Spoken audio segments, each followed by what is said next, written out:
face to face. Once we're vaccinated, and everybody gonna be safe. Everybody gonna be safe. One kind, yeah. One people. We are roll up to roll out, yeah. Cause no man's alone. Do what's right, alright. Cause I love you, brother, my sister. And we're in this together, my sister, my brother. I don't wanna lose you. I love you too much. I think it's better for us, yeah, yeah. It's better for us, yeah. I don't wanna lose you. I love you too much, yeah, yeah. It's better for us. Tell your mommy to roll up, to roll out. Bless up, Dejo here, and I'm doing my part in the fight against COVID-19 by following all safety protocols and, most importantly, rolling up my sleeve for the vaccine. So I'm encouraging you to do the same, because that's our best shot of protecting ourselves, our family, and our friends. So don't wait, vaccinate. Let's roll up to roll out.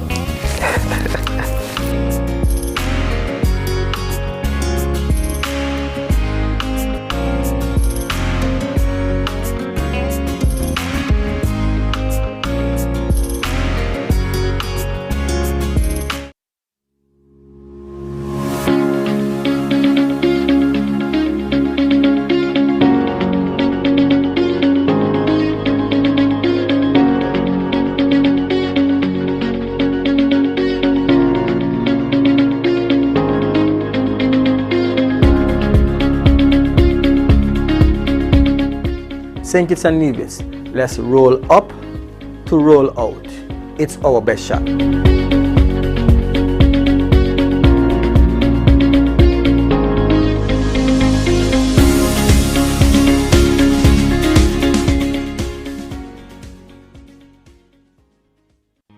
know, it's me, Mr. HE, and I'm here with one message: roll up to roll out.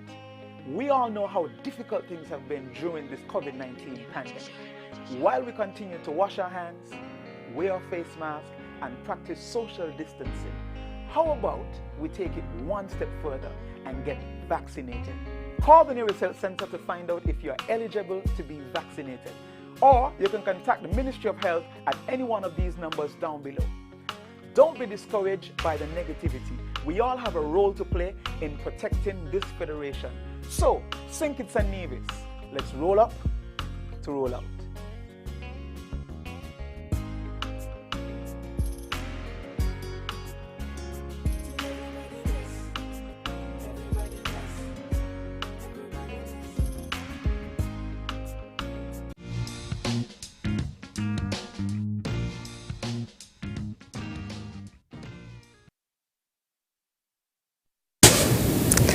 Good evening and welcome to this another edition of Leadership Matters, a program that is hosted by Prime Minister of St. Kitts and Nevis, Dr. the Honorable Timothy Harris.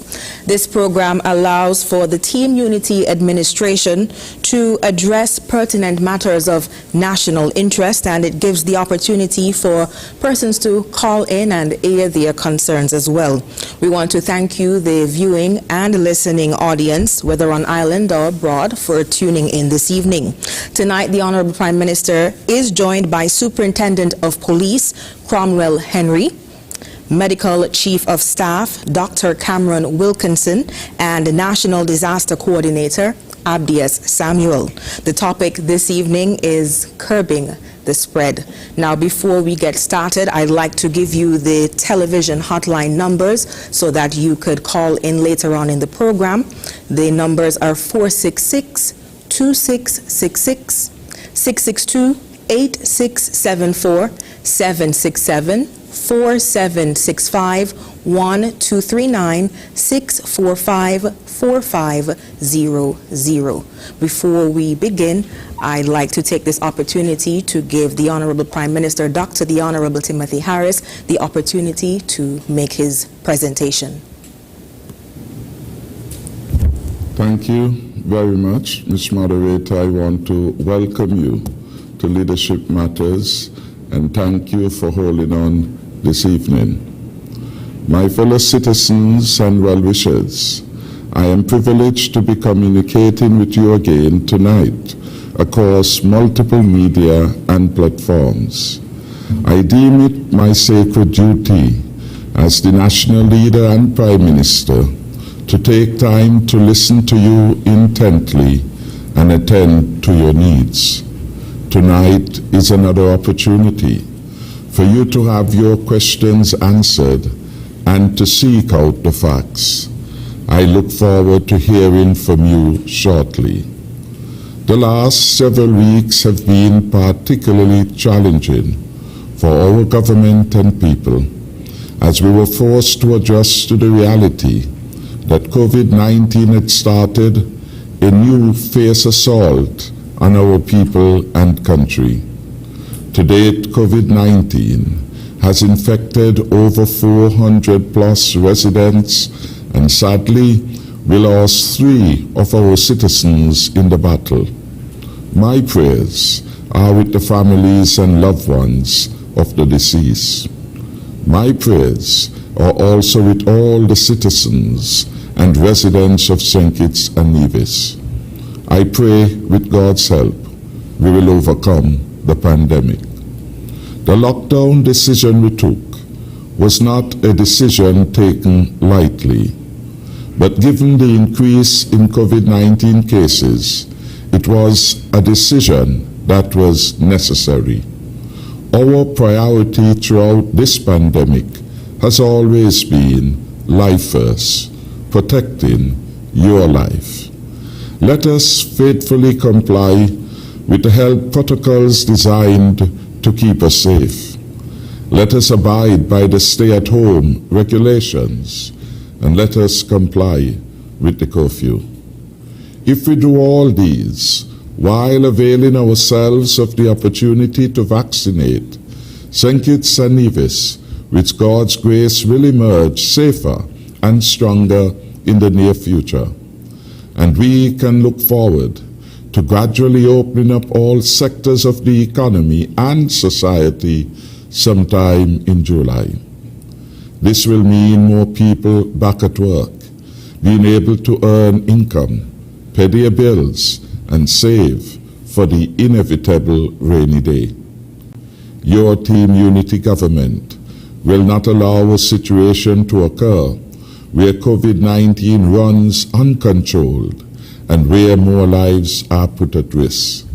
This is the reason we went to Parliament to provide a legislative tool of state of emergency powers to fight the battle against COVID-19. We are fighting hard for you, the people of St. Kitts and Nevis. We are fighting because we care and love you. These strong measures now are a small price to pay to save the lives of many. We must never take life for granted, and we must always be thankful to be alive. We must always be constant in prayer, reaching out to our God in supplication and fasting in good times and bad. In times of crisis, we need more prayers and fasting, not only by born-again Christians, but by all of society. For my part, I am guided and inspired by the words outlined in Thessalonians chapter 5, verses 17 to 18. Pray without ceasing. In everything give thanks, for this is the will of God in Christ Jesus concerning you. This crisis has tested our faith, our discipline, our sense of gratitude to man and God. It has tested the innovativeness of our businessmen, vendors, farmers, and fishers, and it has tested our ability to consider others more than we consider ourselves. It is this message of selflessness which Reverend Canon Dwayne Cassius eloquently delivered at an NEOC briefing joined on the book of Philippians at chapter 2, verse 5. During this season of COVID-19, let us do much more acts of kindness than we would normally do. Simple things like looking out for the elderly, the sick, and shut-ins. Simple things like encouraging everyone with whom you interact to get vaccinated will go a long way. Speaking about vaccination, it is our most powerful tool we have to protect ourselves, our health, and that of others at home, at work, and at play. That is why I pause now to commend everyone who has gone out to be vaccinated. According to the Ministry of Health, as at the end of day today, 22,831 persons have taken their first dose. That represents 69.1% of the target population. Another 17,784 persons have taken their second dose.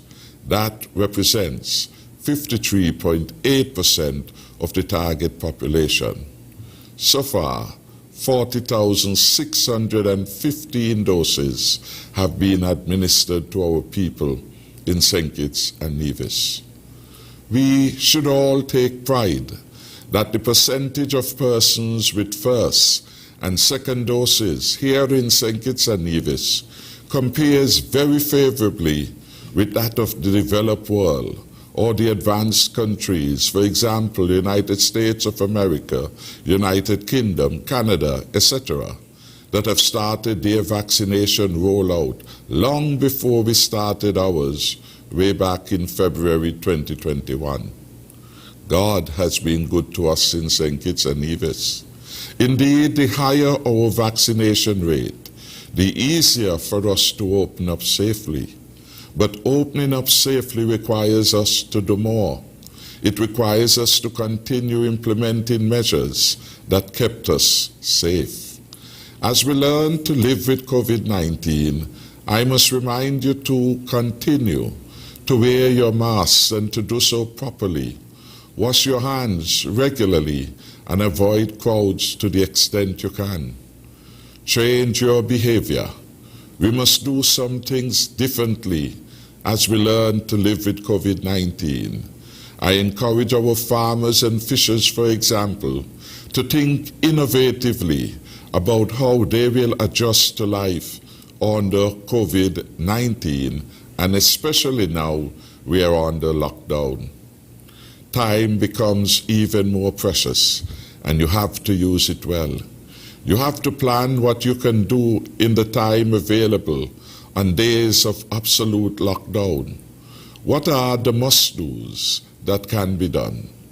What can be postponed to the longer days of limited operations, being 5 a.m. to 6 p.m., when you have some 13 hours available to you? Yes, I appreciate that it is challenging. But if you continue, and we continue, as if COVID-19 is not here in St. Kitts and Nevis, it may well find you, and it certainly will find all of us eventually. It may infect you, and it may cause your death. The lockdown is just for 2 weeks, 2 weeks of sacrifice for the medium-term and long-term good. But some of the very lessons of the lockdown can be applied after the lockdown. I urge you then to make the adjustments to the way you do things. I need you, and your family need you, and St. Kitts and Nevis needs you in perfect health. The way we shop, we have to see some changes in our behaviors. Here in St. Kitts and Nevis, we like to go to town to shop, and we like to visit many supermarkets. Consider this. Are you exposing yourself to long lines and crowds? Is it the wisest thing to do at this particular moment in time? Would it be better to go to one supermarket or shop, buy what you can get, and what you can't get, you learn how to improvise?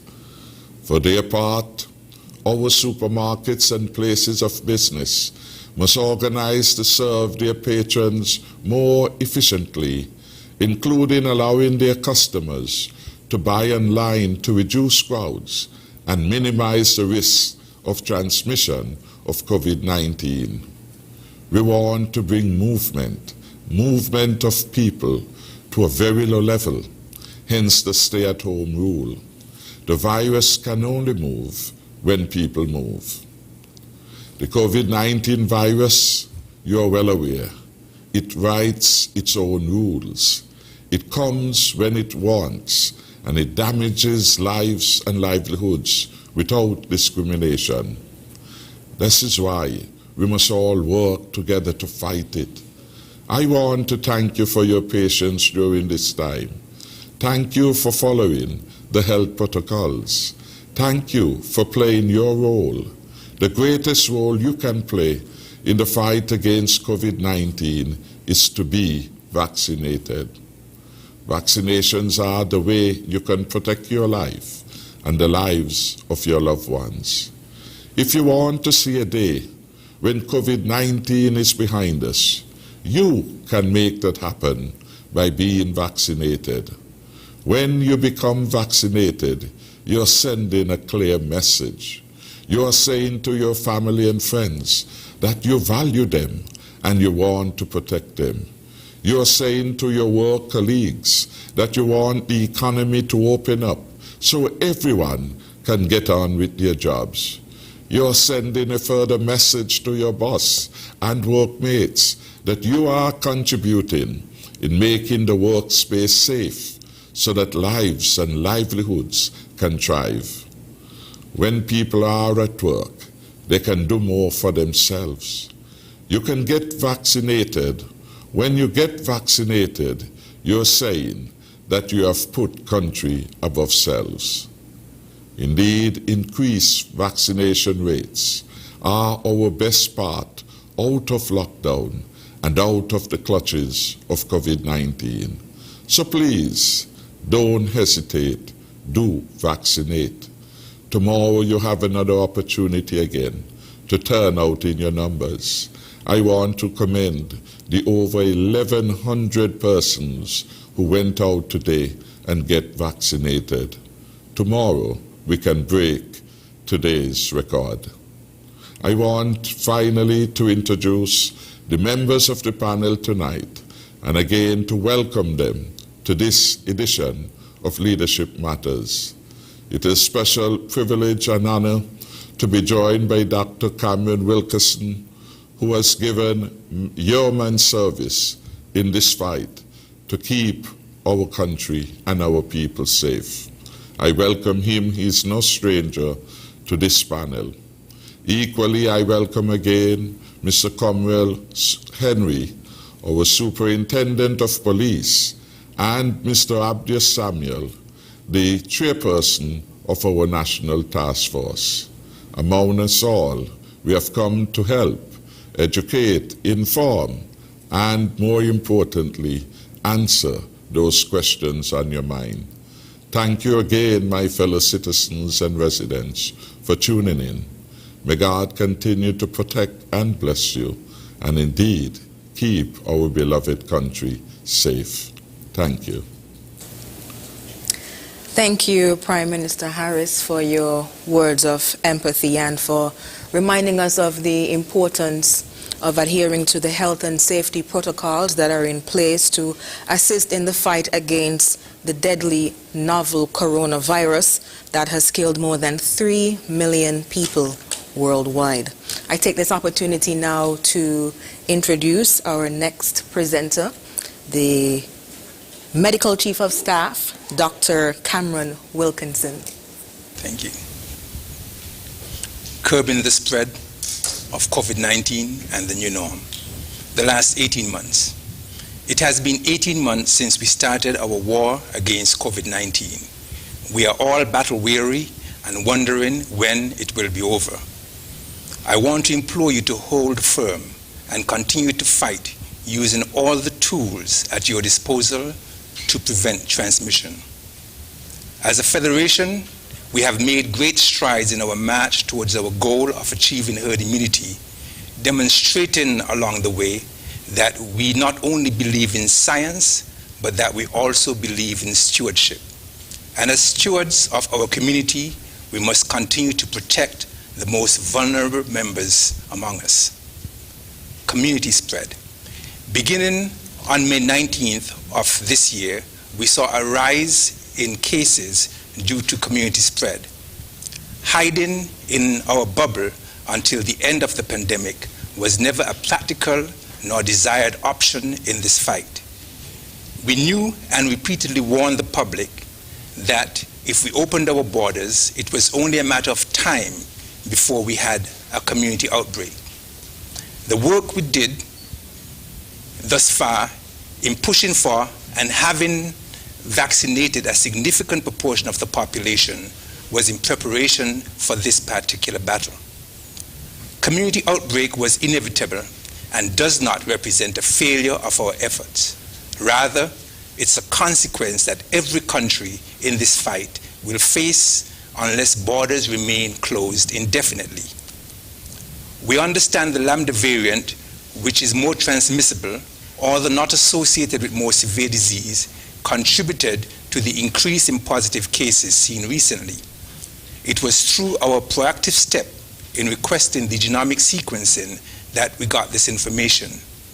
Given its high transmissibility, we may not bring the infection rate down to zero immediately.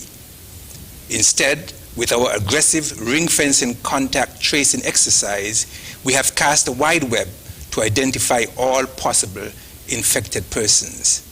By testing and removing those infected or exposed from the general population through isolation and quarantine, we are seeing the success of our efforts with a significant fall in our positive cases over the last week. The global community is waking up to the reality that COVID-19 is not going away anytime soon. There is growing optimism that it is possible to live with some sense of normalcy even as the virus continues to circulate in our communities. The aim is to minimize clusters, control spread, and not overwhelm our healthcare system as we move back to a sense of normalcy, and we are doing just that. The variants. There are now 4 variants of concern and 8 variants of interest in circulation in various countries across the globe. What this means is that the virus will continue to change and adapt so that it can find a permanent place in our world. Total eradication of COVID-19 may not be an immediate realistic goal, but we can destabilize it, we can tame it, we can significantly curb the spread, and in so doing, we can again open all sectors of our society safely. The vaccination program. Vaccination still remains our best tool in our fight to curb COVID-19 if we are going to be successful. We rolled out our vaccination program on February 22nd this year. The Prime Minister and I led by example and were the first in the Federation to be vaccinated. Since then, 22,831 adults have followed. We now have 69.1% of adults over the age of 18 vaccinated with 1 shot and 53.8% fully vaccinated. We are now within reach of a major milestone of having 70% of adults fully vaccinated, which will put us among the highest vaccinated nations in the world. This speaks to the success of our education and vaccination program. It also confirms what we have repeatedly said, that given the facts, in a crisis, our people will always do the right thing. Of significance also is that of the 41,600 doses of AstraZeneca vaccine we received, we have used 40,615, and we are on track to use every single dose tomorrow before the expiration date to protect our people. If your second shot is due tomorrow, make sure you go out and get it. Not a single drop of this precious commodity will be wasted. There is clear evidence that the vaccines are highly effective in reducing the risk of infection as well as transmission. There is clear evidence that even if you become infected, the vaccine will help prevent severe disease and death due to COVID-19. There is clear evidence that countries with a high vaccination rate tempered the virus and emerge to function with some sense of normalcy. Our people have shown us that they have followed the scientific evidence and listened to sound reasoning and judgment by coming out in their numbers to be vaccinated so that we can get back to a sense of normalcy. Testing. We have performed over 21,000 tests to date and have identified 443 positive cases, which included 4 today.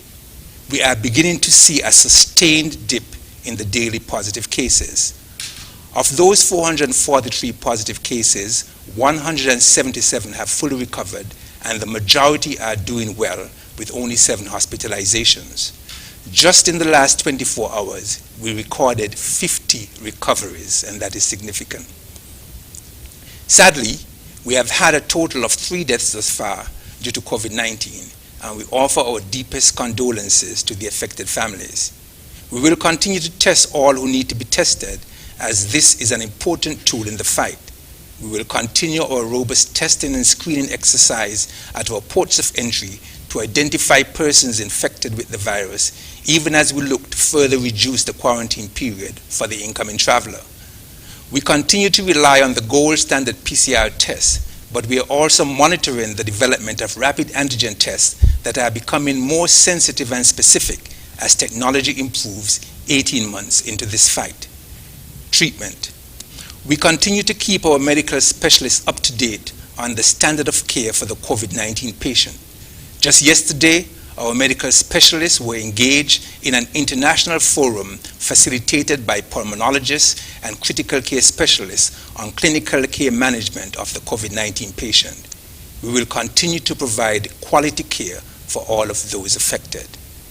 Personal responsibility. The action of one individual affects us all.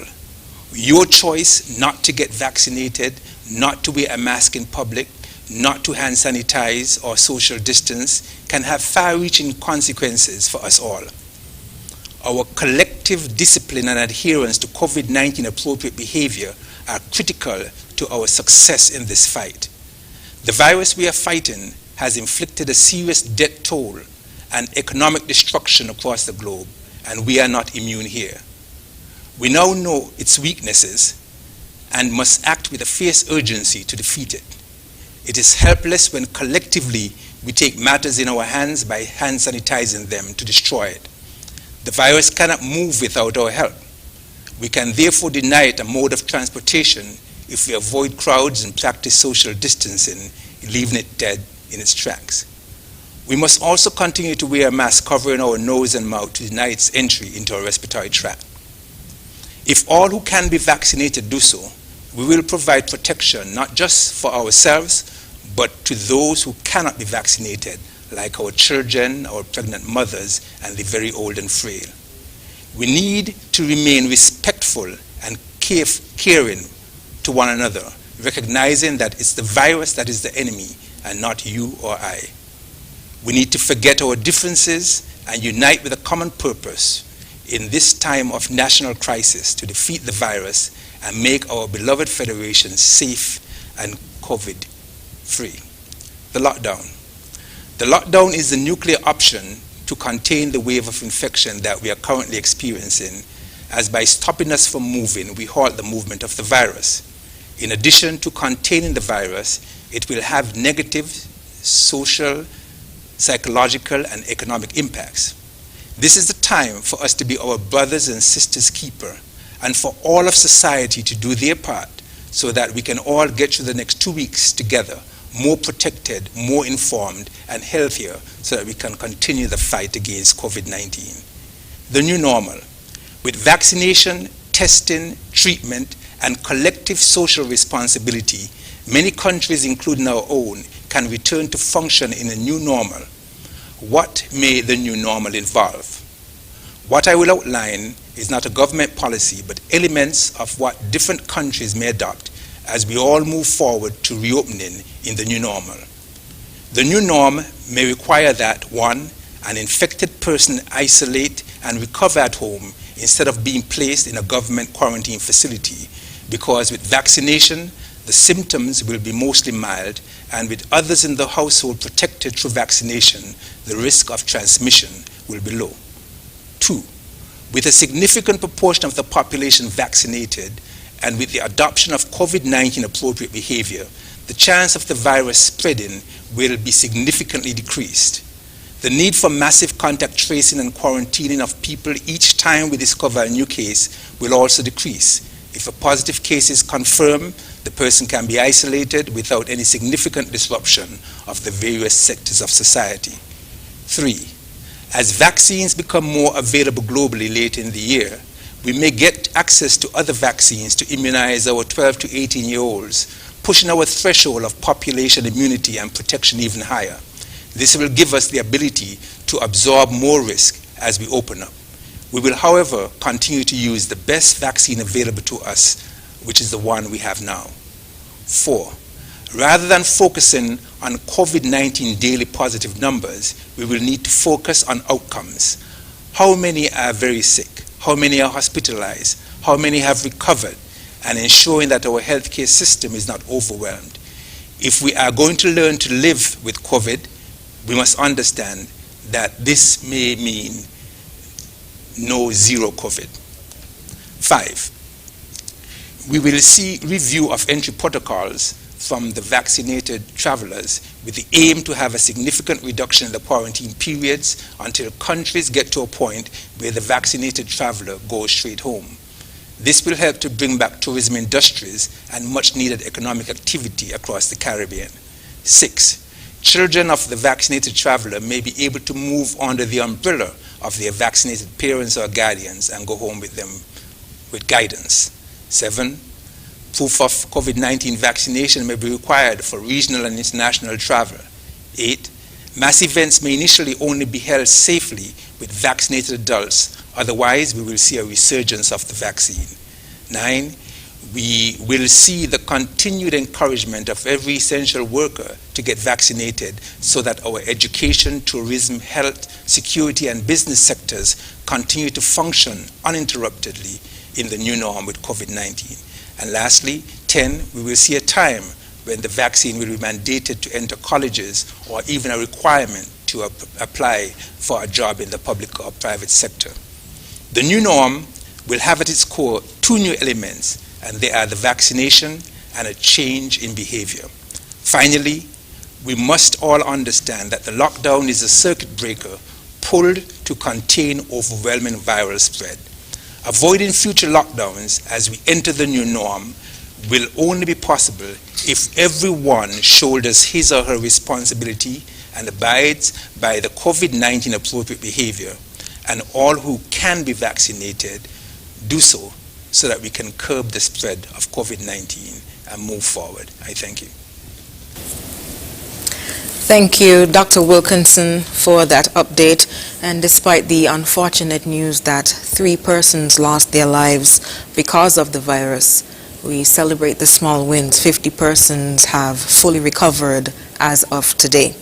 We move now to our next presenter, that is Superintendent of Police, Cromwell Henry. Thank you very much, Shaira. And a pleasant good night to all listening this broadcast via whatever means. Of course, it is always my pleasure to sit on these programs to educate or to speak to you, the public, on matters relative to the law and how it aids the overall strategy to keep us safe during this pandemic. We are currently under a state of emergency, which was extended yesterday by Parliament until December 31st. Let me first explain what is a state of emergency. It is a tool that is used by governments to give themselves additional powers to address a calamity that has the potential to overwhelm the resources of the state. Such calamities include natural disasters, acts of external aggression against the state, internal unrest or public disorder, health pandemics, etc. We are currently in a health pandemic battling COVID-19 hence the reason for this current state of emergency. State of emergencies temporarily suspend some basic individual rights so that authorities can bring the situation under control quicker.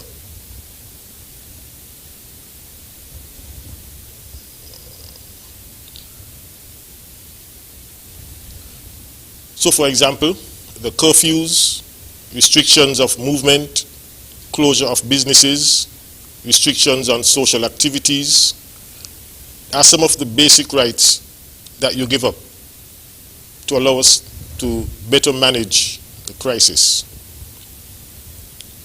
We are aware that the virus needs people to move. So as long as we are moving, the virus will move with us, and it will spread from person to person. When you stay at home and follow the protocols, you are helping us to manage the crisis and shorten the length of time that we remain under these conditions. The actions of the security forces are guided by the Emergency Powers Regulation, SRO 25 of 2021, which has provisions geared towards controlling and preventing the spread of the virus. The two main pillars of the regulation are stay at home and follow the protocols if you must go out. However, you should only go out if you have to access some essential service, such as food, financial service, or medical care. Or if you are categorized as an essential worker. While you are out, you must of course wear your mask, maintain a physical distance of 6 feet from others, and sanitize your hands regularly.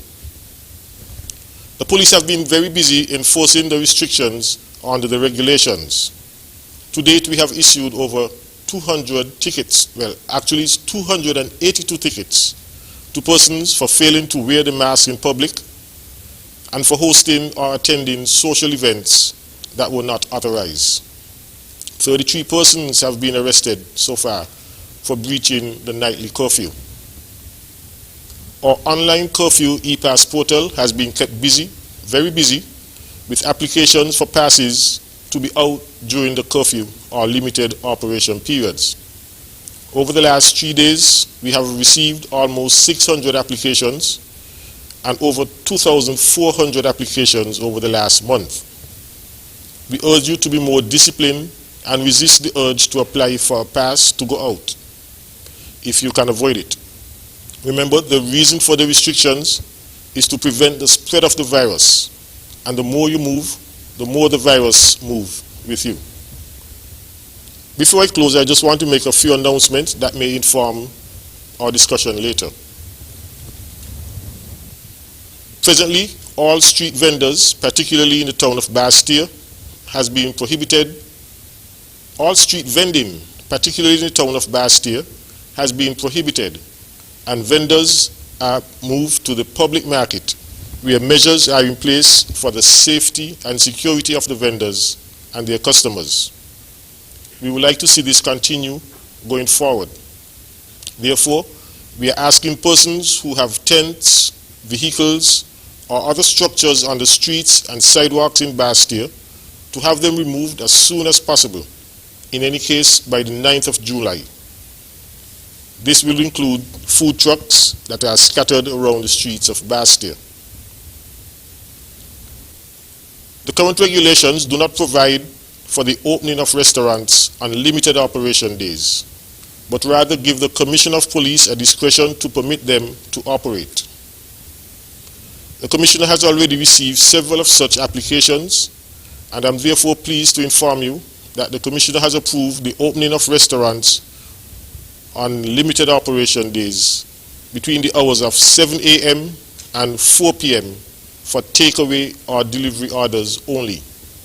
No in-dining will be permitted. With regards to the licensing of vehicles ending with 6 and 7, we've had a few questions on this. The licensing authority has approved the waiving of the vehicle inspection for these vehicles.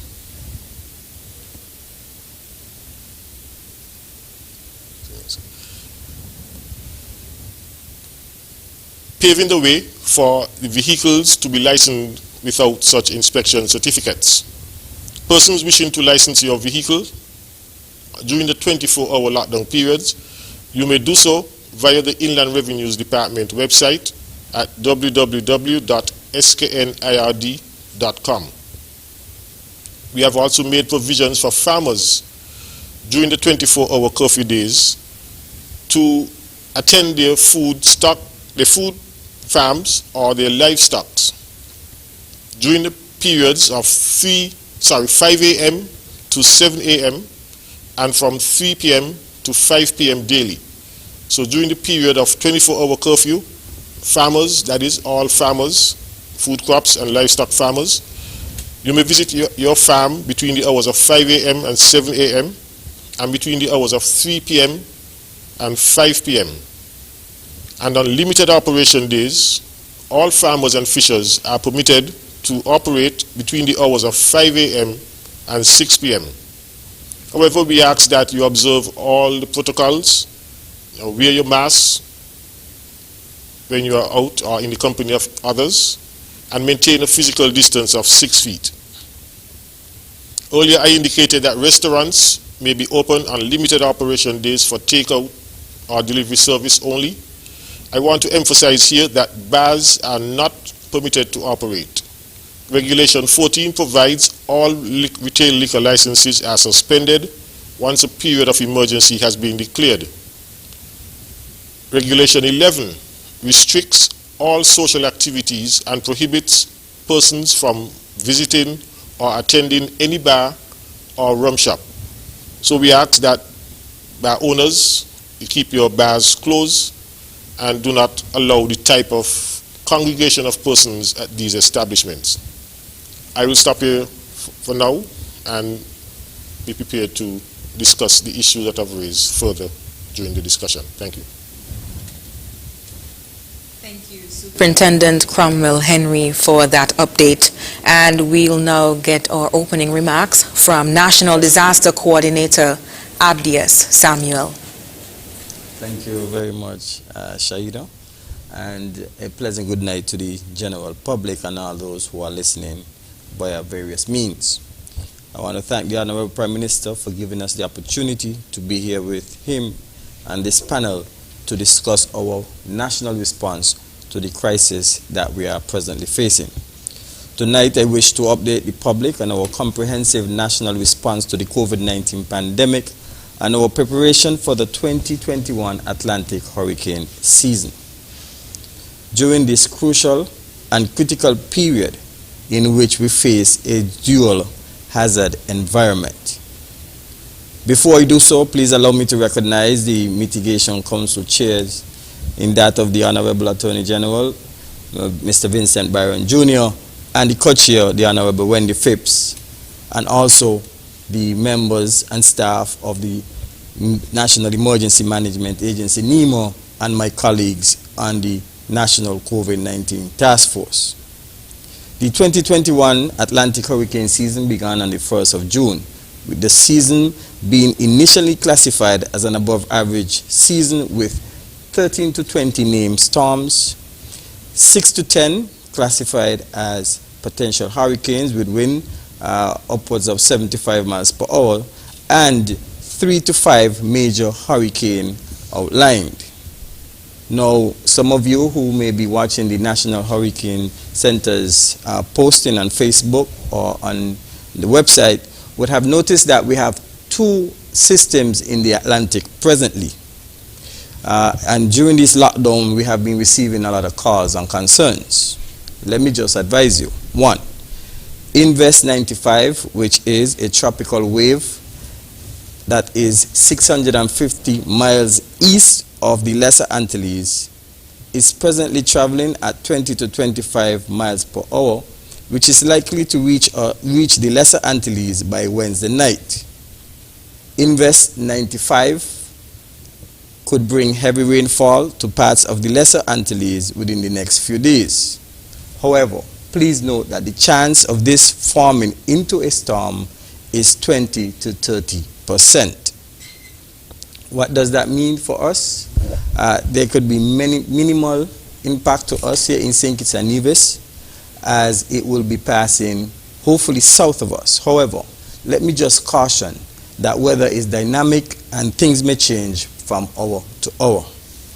The second system, identified as Invest 97, is a tropical wave located 900 miles southwest of the Cabo Verde Islands, and it continues to show signs of organization.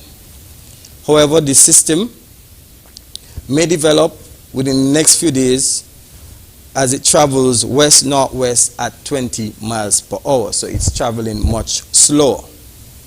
And the chance for formation, it's approximately 20 to 40% within the next 5 days. Mr. Elmo Burke, Senior Met Officer, would have, at the St. Kitts Met Office, would have made a presentation to the National COVID-19 Task Force on the present weather condition in the Atlantic. And in this regard, the National COVID-19 Task Force will be making some recommendations to the Cabinet to potentially allow certain businesses to open during the days of limited operations, so that persons can procure necessary materials to show their homes and surrounding if such a threat arises. Ladies and gentlemen, let me now shift to the purpose of the lockdown and the restrictions implemented by the government of St. Kitts and Nevis. Let us take a look at the corridor of containment. On the 1st of May, the Honorable Prime Minister added an extra layer of protection by announcing that every passenger entering the Federation of St. Kitts and Nevis must be fully vaccinated. Allow me to share some figures with you to show you that this measure is one of the measures that has strengthened our corridor of containment. Case in point, to date, from the opening of our borders on the 31st of October to the 27th of June 2021, we have had 9,423 persons arrive in our shores. That includes nationals, expatriates, and also visitors. 8,868 on St. Kitts, 555 on Nevis. Equally so, departures for the same said period on St. Kitts, we would have had 8,200 persons depart St. Kitts, 635 depart Nevis, for a total of 8,835 persons. From the 1st to the 31st of May 2021, since the announcement, we have not seen any significant change in the passengers' arrival.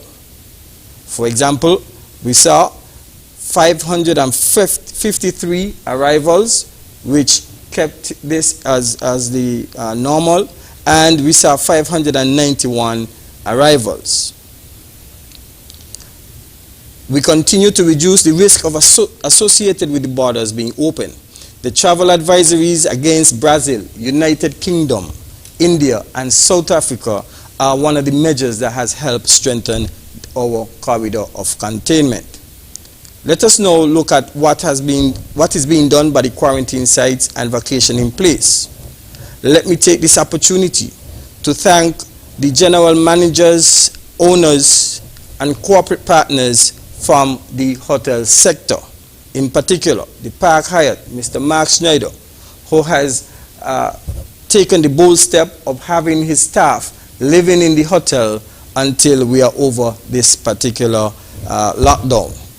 Equally so, Mr. Darren Thompson and his team at the Royal St. Kitts Hotel, Miss Anna McNutt and her team at the St. Kitts Marriott Hotel, Miss Mara Gums and COI, and we have to thank COI for the efforts that they are doing by honoring the commitments to the OTI Hotel by providing nationals and residents with affordable prices for them to be able to quarantine. Equally so, we have Miss Claudia Sanchez from St. Kitts Marriott Vacation Club, who has been doing an excellent job in ensuring that the St. Kitts tourism product maintains its value. We also have Ocean's Edge, Miss Denise Wilson, who also has a team in-house. Sergeant Sophia Henry, who manages the OTI on behalf of the government of St. Kitts and Nevis. On Nevis, we also want to thank the Four Seasons Resort, Miss Yvette Henry Thomas, who continues to provide support even though she's in Nevis. And equally so, Miss Camilla Stahl of the Paradise Beach Resort. Ladies and gentlemen, it's critically important that we highlight the commitment and the partnership and corporate responsibility being displayed by these particular business places. I want to bring to your attention what we have been doing in terms of the social assistance program being rolled out by the government of St. Kitts and Nevis. To date, I want to provide some figures. As of the 20th of June, there were 1,890 persons that have benefited from care packages, that's food care packages. 302 households has benefited, and these households are households of persons who were in quarantine or isolation. 169 persons benefited from who are classified under the reduced income or unemployment classification. Today alone, 63 food care packages were delivered. 200 hot meals were delivered on Sunday to various families around the island. The Ministry of Social Services wishes to extend profound gratitude to the citizens, community groups, churches, NGOs, public and private sector that have contributed to the social service assistance program. Allow me to just list a few. The Moravian Church, the Rotary Club of St. Kitts, Best Buy, Ode Brisbane and Sons, Mickey's Hope, who gave 87 bags and food items, Berry Egg Farm donated eggs, Mr. Politics, as a citizen, gave $400 of his hard-earned money during this critical time. I also want to acknowledge a farmer, Ras Tubal, from Phillips's, who would have given a bag of onion. The St. Kitts Backyard Association and the Time for Us has provided toiletries. It is very important that we come on board. Persons seeking assistance from the social assistance program, please contact the following numbers: 662-5993, 662-5539, and this number is WhatsAppable, and also 662-7710, 662-6473. One of the greatest needs expressed by the Ministry of Social Services and Gender Affairs is cold storage. So if you have cold storage, if you have a deep freezer in which you can assist the social services, we welcome your assistance. And this is for non-perishable items. We request non-perishable items or dry goods, cloth bags or reusable shopping bags, and small plastic bags for flour and sugar. In addition to food care packages, Social Security has indicated as part of our national response that they will be assisting persons with food vouchers for the sum of $200. 1,000 vouchers will be issued on St. Kitts and 250 on Nevis. The National Emergency Management Agency district volunteers have been collecting the information of vulnerable persons or persons affected or impacted by the lockdown thus far. They have been walking through the communities collecting this information. Please contact the district managers and NEMO to register for this assistance.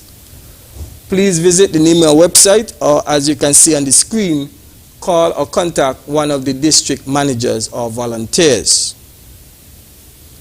Persons desirous of assisting with the contribution of these goods, please contact social services or deliver the non-perishable food packages to the basement of the Antioch Church at Limekiln, Bastille. As part of our national response as well, because it's not just about the virus, it's not just about the impact on our social or economic, it's a general response. We continue to see all of government's approach, all of society approach. In this regard, I want to inform the general public that the Labor Department continues to support this national response by continuing to work assiduously to fulfill the claims made by persons who are due severance payment. In this regard, the Labor Commissioner has advised us that 36.6 Again, $36.6 million have been paid out in claims. 2,295 claims have been filed in 2020. To date, 2,322 claims against 2,429 claims were received.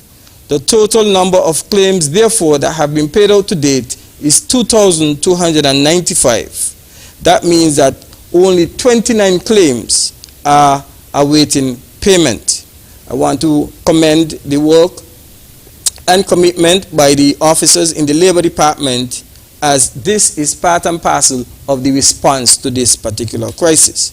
Today, we would have been engaged by the Ministry of Education as I ask of you, citizens, to pray for our students who are undertaking exams.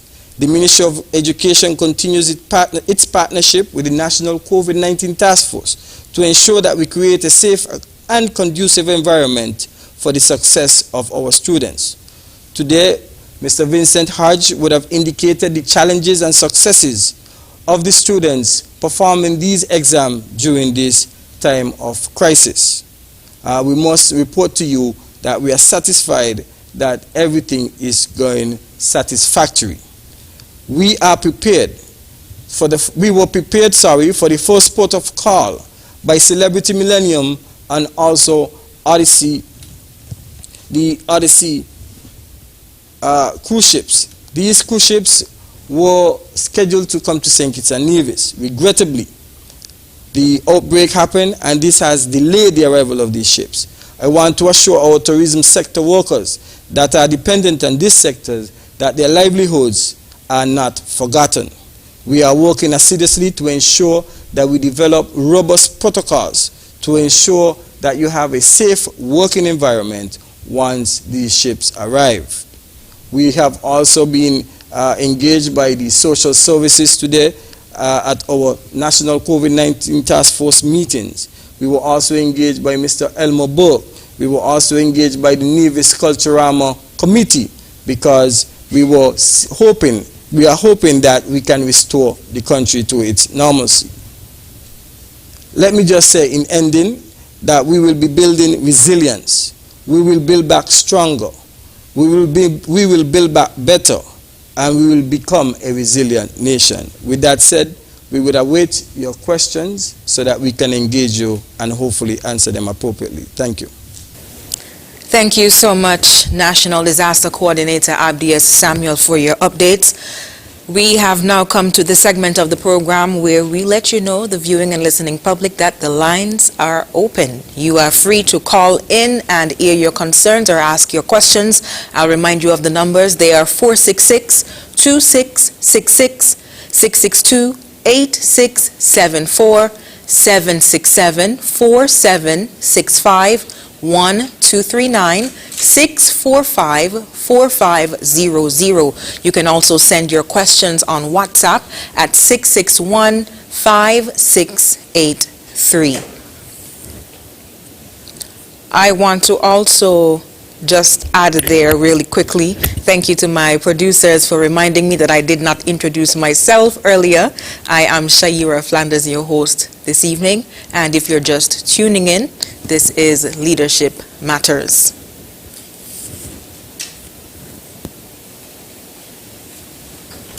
Do we have a caller? Caller, you're on the air.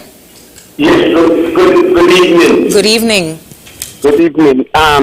First, I want to thank the Prime Minister and his team, his government, and the people for the vaccination and the health department and everything, and also his government. Mr. Prime Minister, I want to ask you a simple question. During you going up in the House of Assembly, you don't have what they call a breathalyzer test there? Because yesterday it seems like some people was up there were drinking something when the liquor store them was supposed to be closed. So I hope that the superintendent look into that.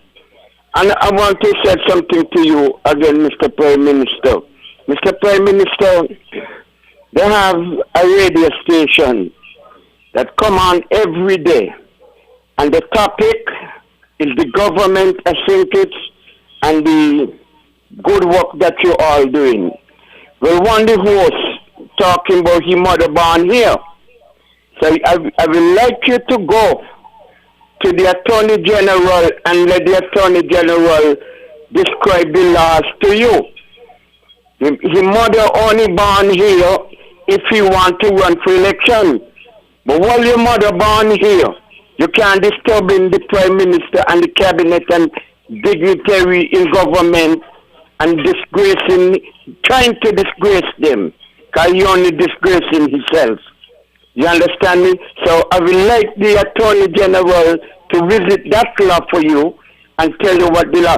The only how the law was put there because of one of them brother, and he was running for government, but he never had nobody born here. But the law was put in a way one of them had to born here. But that is only for that. Not a man who is 30-something years old, 50-something years old, and talking about his mother born here. He have to bear his own responsibility. That's why you see a lot of them yesterday were criticizing the state of emergency, because one don't think he going back to England, you know. The place he thing up there. So Prime Minister, continue, and you people around you, just continue to do the best all you could for the Federation, and everything will be all right with you. Who God bless, no man curse. Who God put together, no man put asunder. And continue your good work, you and your teams. God.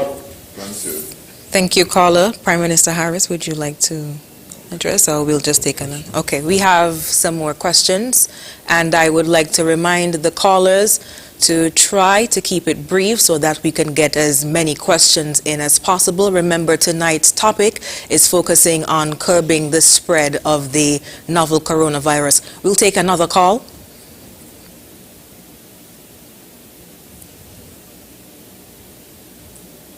Hello? Is there another call? Good evening, caller. You're on the air. Hello? Yes, hello. Yeah, I'm on? Hi, yes, you're on. We're expecting you to ask your question. Sure. Well, let me start off by saying welcome to another Leadership Matters. This is Bakgaret and Bucky Awesarif. Let me start off with Mr. Wilkinson, because lately he's been having some real attack. And I'm wondering how is he coping when persons attacking his professionalism as a doctor. You know, there's too many rumors, going on about him. And since this pandemic started, he's been there more than 24 hours, making sure that he provides us with information. And when persons attack him, I'm wondering if there's any effect on him moving forward. And we go on. Well, as usual, I'm back again with the severance pay. So I'm wondering if can I get an update on the severance to date, right? How much was paid out, and also what is the outstanding from last year. Moving on, can you indicate how far the country is going, right? And in terms of a stimulus, because persons are not working, and persons haven't been working since last year. So I know on the last Leadership Matters, I did ask about the stimulus, and I think I stand to be corrected that our Prime Minister said that there might have been some negotiation or thinking about it. So can he shed some light, and if any stimulus is coming for those persons who are not working or maybe in quarantine?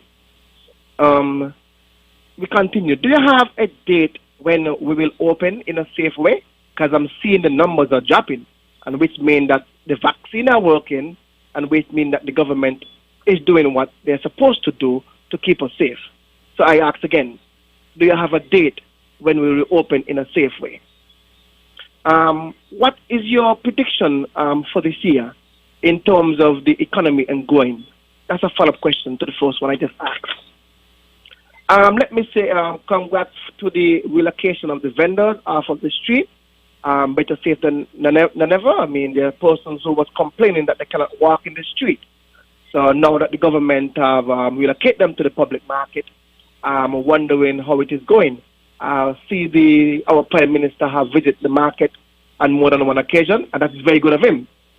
It means that he's buying local and is also looking at the transition from off the street into the public market that is there for those vendors. How is the coffee going? Are the people behaving themselves? Are they adjusting to this new curfew versus this time around to last year? And lastly, I see Mr. Abdel Samuel mentioned about places open. I'm hoping that he mean the hard way because we have, let's say, bad weather, some weather passing our way. So I'm wondering if the hardware is going to be open, at what time or what limit, right, so persons can get the material to do a little patching up. Have a good night. This is Bucky Garrett and Bucky Garrett. Pierre Maris, thank you for continuing to keeping us safe. You are getting some licks, but you're not moving fast. You're taking your time, as you see. There's a wash. You take your time. You lock down partially. You give persons chance to go and shop. So they have Thursday and Friday to shop, which means that you're taking your time. You're giving us a break. You're not locking us down totally for 2 weeks. So these are techniques and strategies that you're using. Thank you so much for calling and sharing your questions, but we have quite a number of questions to answer this evening, so we're going to have to take another caller. Caller, you're on the air. Good night, everyone. Good night. Prime Minister, good night, and good night to the doctor and everyone here. I have a question here. I have a question because listening to some people, this thing what happened to the hotel with the young lady, they're saying, look, the government has to take full responsibility for it. So I have a question to ask. If the lady is a doctor or nurse, or if she was working with the CMO, helping with the COVID testing, because the reason I asked the question, I was in quarantine, and when the workers them come to clean the room, they tell you have to come outside. I asked the lady why she tell me that's the rule. And the closest I get to one of them, the closest I get to somebody is when the nurses them come take the test. Right? So I don't know, the young lady never wearing mask. I don't know how she get too close to this gentleman to pick up that, and then they blaming the government. You understand? That is my question tonight. Is either yes or no. Okay. All right, thank you, caller. Thank you so much for asking your questions. We'll take another call. Is there another call? No. Caller, you're on the air. Yes, hello, good night. Good night to the general public. Good night to the panel. Prime Minister, this granny.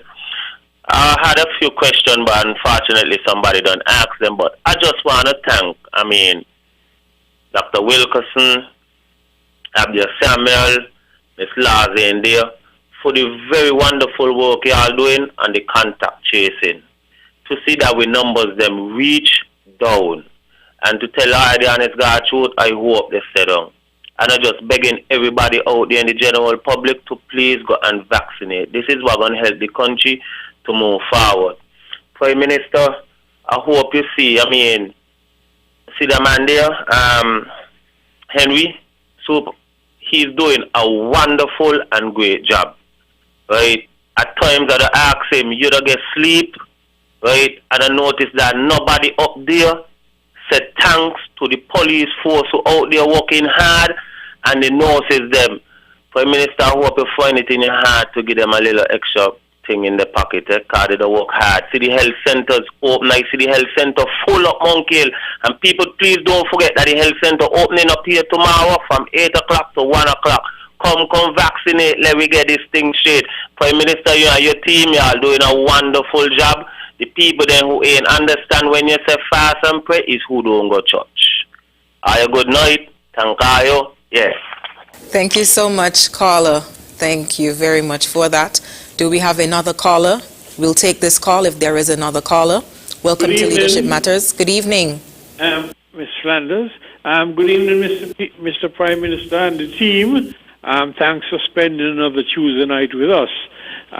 Quickie, You mentioned before that we should do prayers and fasting during this period, this lockdown period. There's a bishop from the New Testament Church of God, I think it was, who came on a straight talk some nights ago with Patches, and he mentioned that he'd like to have a day of prayer. I think that's a wonderful thing to complement what you said. But this would not be a day of prayer in church. It would be a day of prayer on the radio stations, the government stations plus the private stations, and different preachers from different denominations, different churches would come on throughout the day and say a prayer for the nation. I don't think that could be considered during the lockdown days, not the free days, but during the next so many days next week from Saturday down to Thursday next week, I think it is. That's one. And somebody almost stole my thunder a while ago.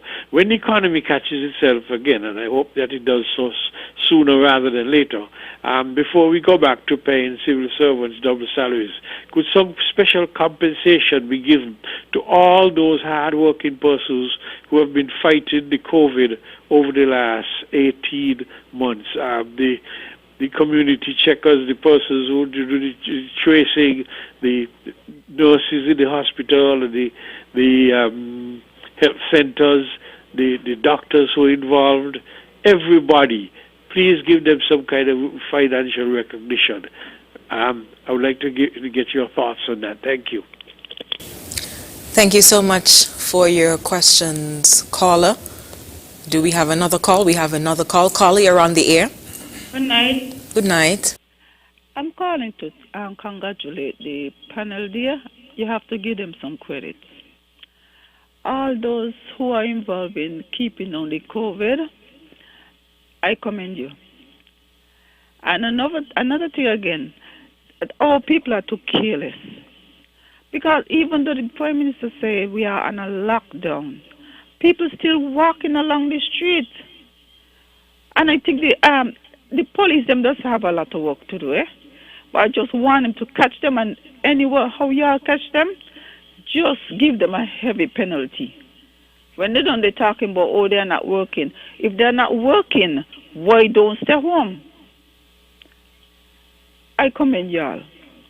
And another thing again, those nurses and so, them they need a good salary because they're doing a good job. All those who giving the vaccination, they're very tired. And the police up there and the other guy down to the bottom there, and Mr. Cameron Wilkerson and Mrs. Laws. Y'all doing a good job. Very good job. Prime Minister, Mr. Harris, I commend you. I feel like, if I don't have to come out outside, I'll be so happy. I think the lockdown should be a little bit longer, but the only thing about it, people want something to eat. And they're going to be more talking about they're hungry and nothing is there. But they're the same one who is carrying the virus all over the place.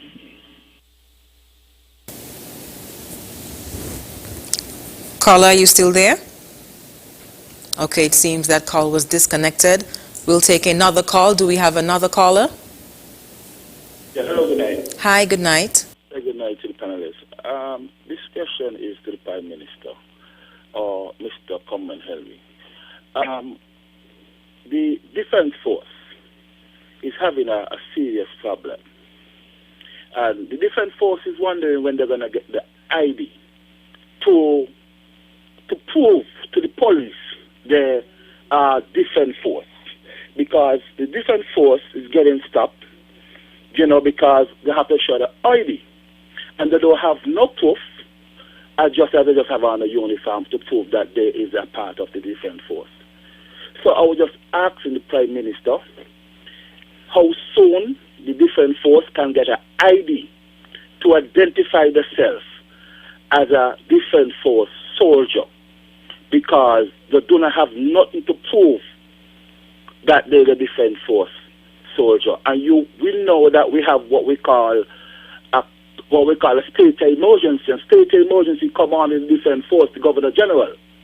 And the different force is a part of the command of the Governor General, and they don't have anything like an ID to protect them, to prove, right, that there is a part of the defense force. And they're wondering when they can get the ID, because many times police is stopping them and want them to show ID when they don't have any ID. And that is creating a problem. The other question I want to ask to Mr. Samuel, number 47 case, right, came in from Argentina. That person was in what we call a vacation quarantine, right? Quarantine vacation. How did that come about when other people who came into the country have to be in quarantine? So how is it that person, because Dr. Law said they have something in place what you call vacation quarantine, and that person was in vacation quarantine, could have moved about, and that person is the one who give number 46, because that person didn't lock down totally. So we want to know how the vacation quarantine come about. I'll listen off here. Thank you so much for your question. Caller, we'll take one more question. Do we have another caller? Caller, you're on the air. Good night.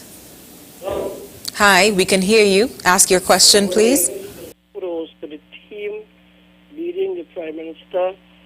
And I tuned in late, and there was a part that I missed in Henry's presentation about the restaurants and the state of emergency.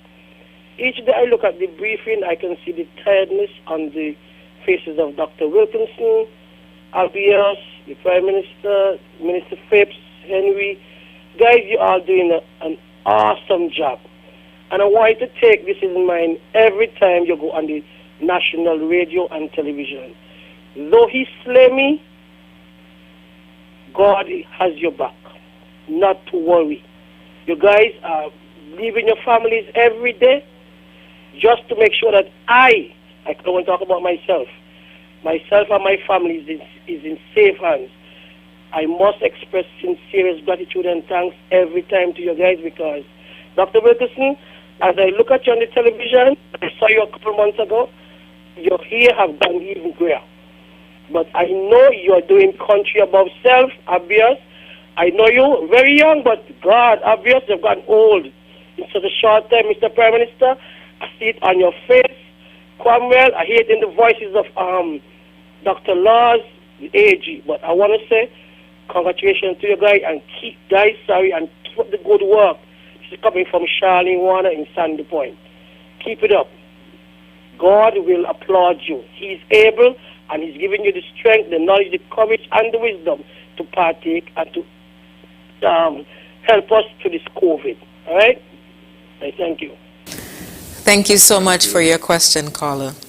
Prime Minister Harris, would you like to go first? Thank you very much. I want to thank all the callers who have put questions before us and made some helpful suggestions on the matter raised with respect to the severance payment. That data was given in Parliament. $36 million have already been paid out. $36.6 million have been paid out by the federal government to 2,295 persons. 2,295 persons have been paid $36.6 million. There is a small number, about 20 claims that are left over from 2020, and 929 are awaiting payment. That data was just given by Abdias. The total number of claims for severance as at the 25th June is 2,486 429. So we have substantially disposed of or paid out all of the claims except for a small number, less than 30. This is a remarkable job for which we must commend the Labour Department, the Ministry of Finance, for such a fine job. Never before has so many claims been processed by the Labour Department.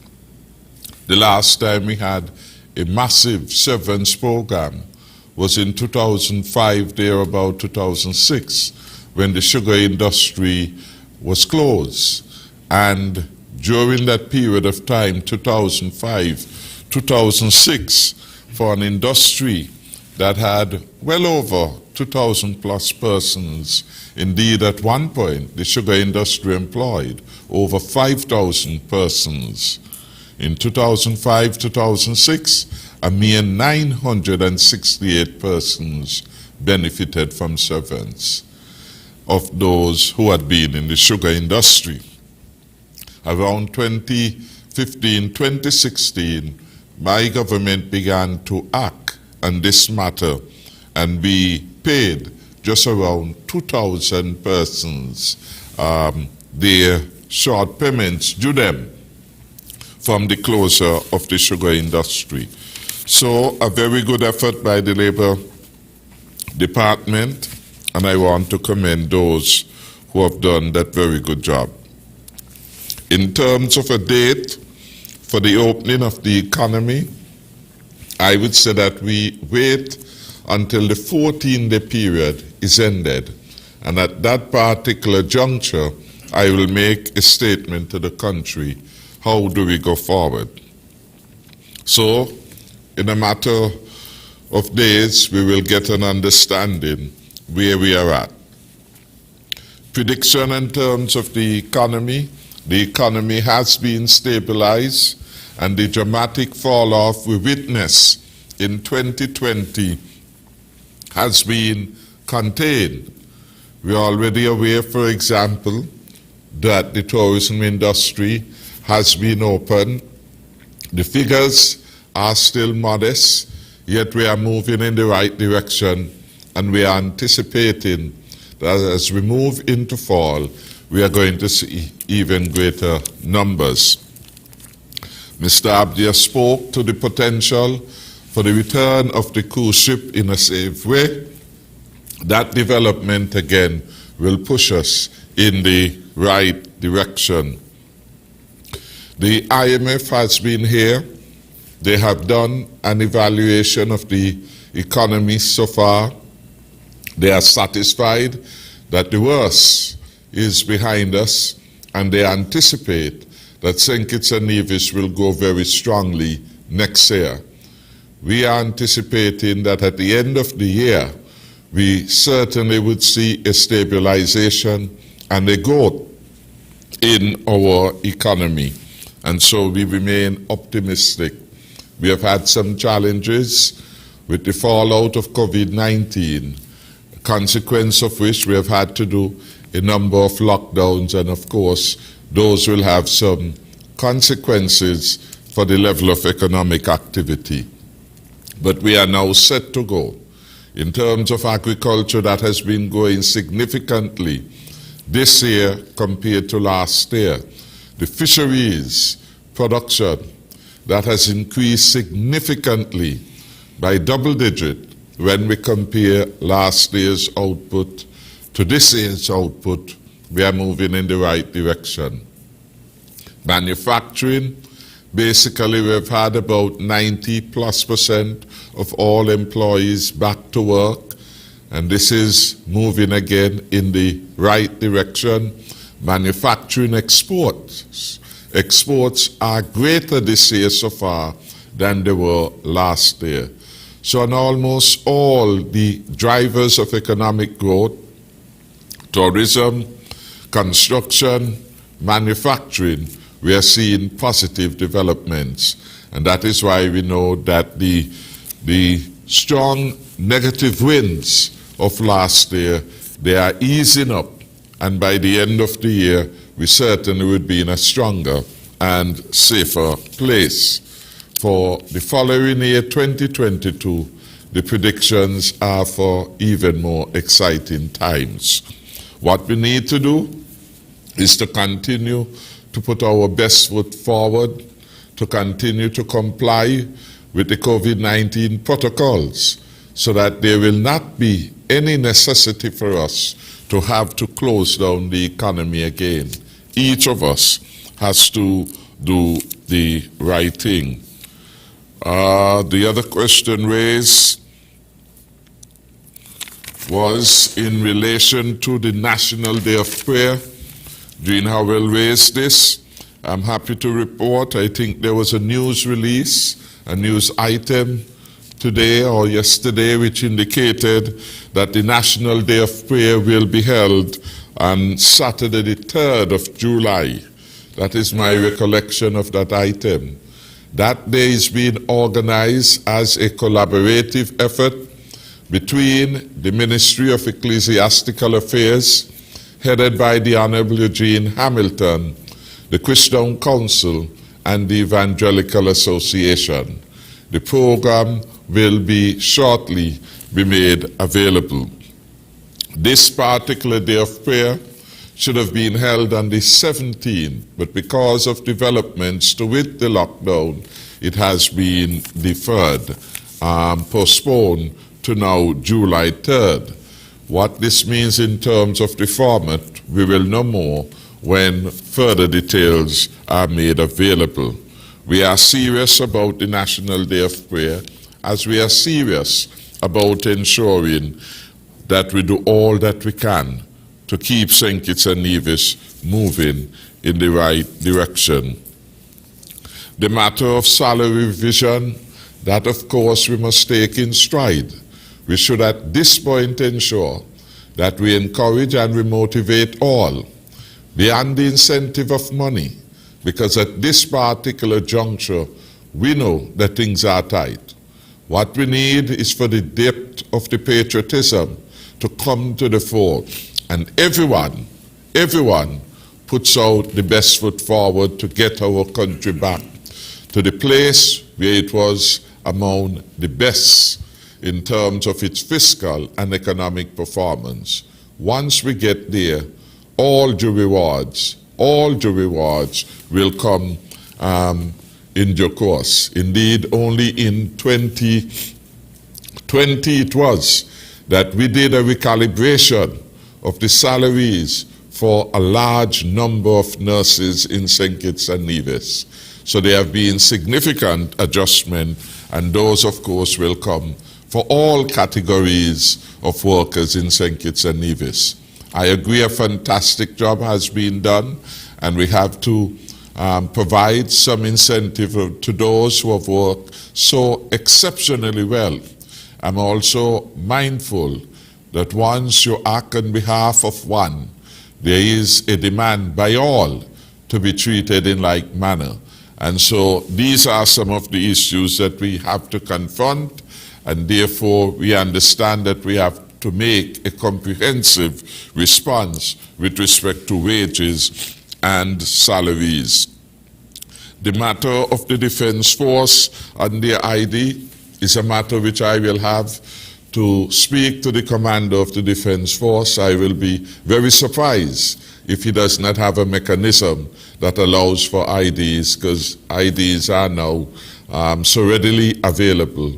But that matter, I do not have the details. I'll speak to the Permanent Secretary, Mr. Osmond Petty, and Commander Anthony Comrie with regard to that matter of the IDs. I'm sure, being fraternal colleagues, the police by and large would know most of the Defense Force officers in our country. It's against the law for anyone who not being a security officer, that is a police officer, a member of the Defense Force, to appropriate their uniform.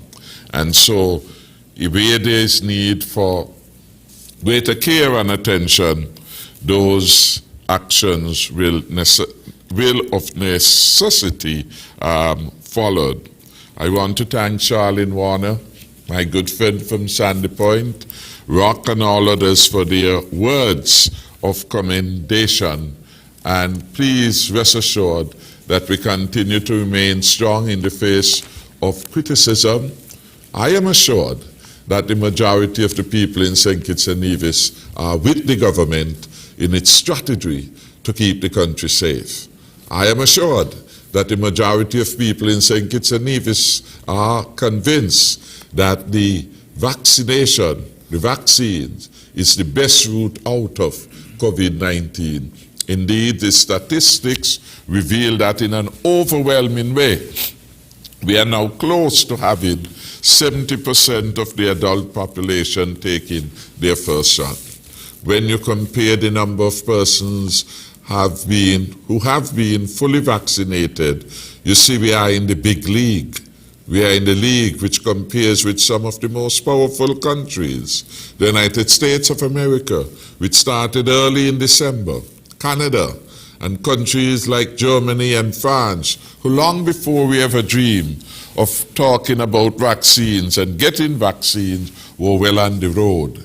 St. Kitts and Nevis has been a model of a best managed small island state, and we continue to do that. We see that reflected in our statistics, the number of tests that are being conducted, the effectiveness of our contact tracing, and every indicator measurable we have done exceptionally well.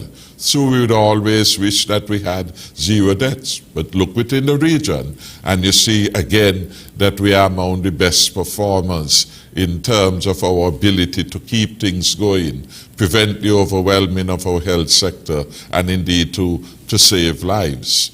In the indicator of vaccination, we are well ahead of the rest. And so we continue to press on with our strategy, a life-first strategy, making the delicate judgment call for life in the context of preserving persons' life so that they can focus on their livelihoods. Thank you so much, Prime Minister Dr. the Honorable Timothy Harris, for answering those questions. We had a few questions as well. Speaking of criticism, Dr. Wilkinson, if no one asked you how you were doing, Bucky is quite interested in finding out how you are coping. What I want to say is, if it were that they were criticizing the message, I would be more concerned. But I am happy that the majority of the country, they have been listening.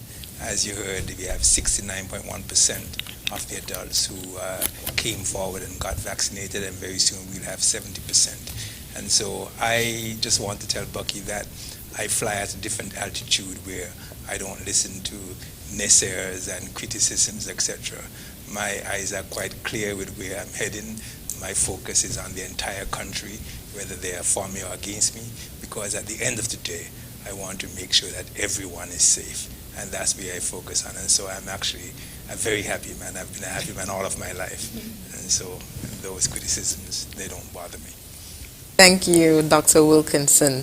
And we have a question here. Are people behaving during curfew? And I believe, Superintendent, you'll be able to answer that. Yes. From the numbers we've seen for the last month, only 33 persons we've had to take in custody. And that's a very low number compared to last year when we first had curfews. So it means that persons are adhering.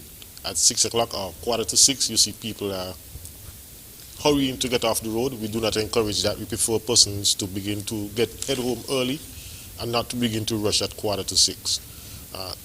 You tend to increase your risk when you do that. But generally, yes, we are seeing, for the most part, persons are complying with the nightly curfews. Mention something here, because every time we come on this program, persons are always asking about 46, 47, 48. We kept saying that community spread was inevitable and it was going to occur at one of the numbers. I don't think that we need to be pointing fingers and stigmatizing and blaming anyone. It was inevitable.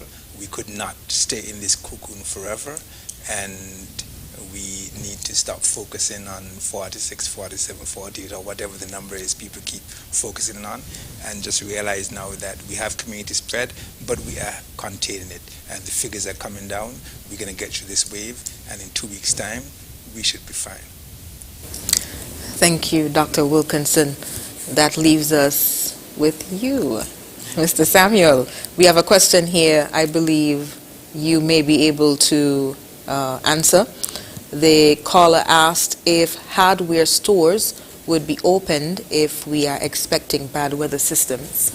Thank you, Shaira, and thank you, caller, for that question. And I want to thank everyone who would have called and would have given encouragement not only to the panelists who are part of the National COVID-19 Task Force, but all who are involved in the national response, from the very drain cleaner to the nurses to the doctors to the police, security forces, but to everyone involved in the process. To you, we say thank you, and please continue to pray for us.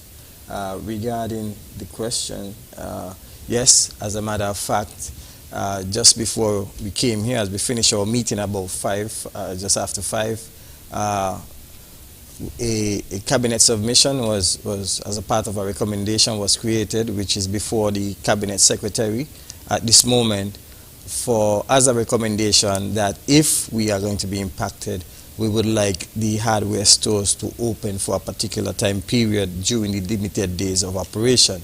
This would give our citizens and residents the opportunity to get materials to show up their homes, and also to deal with other little things that may be emerging, such as maybe some persons have called me and said they have plumbing issues, some have indicated they have electrical issues. But the reason why we want to do this is if we are impacted by Invest 97, which is the second wave, that is tropical wave that is coming off the Atlantic, that persons are prepared. The only thing that we are expecting from that particular wave is heavy rainfall.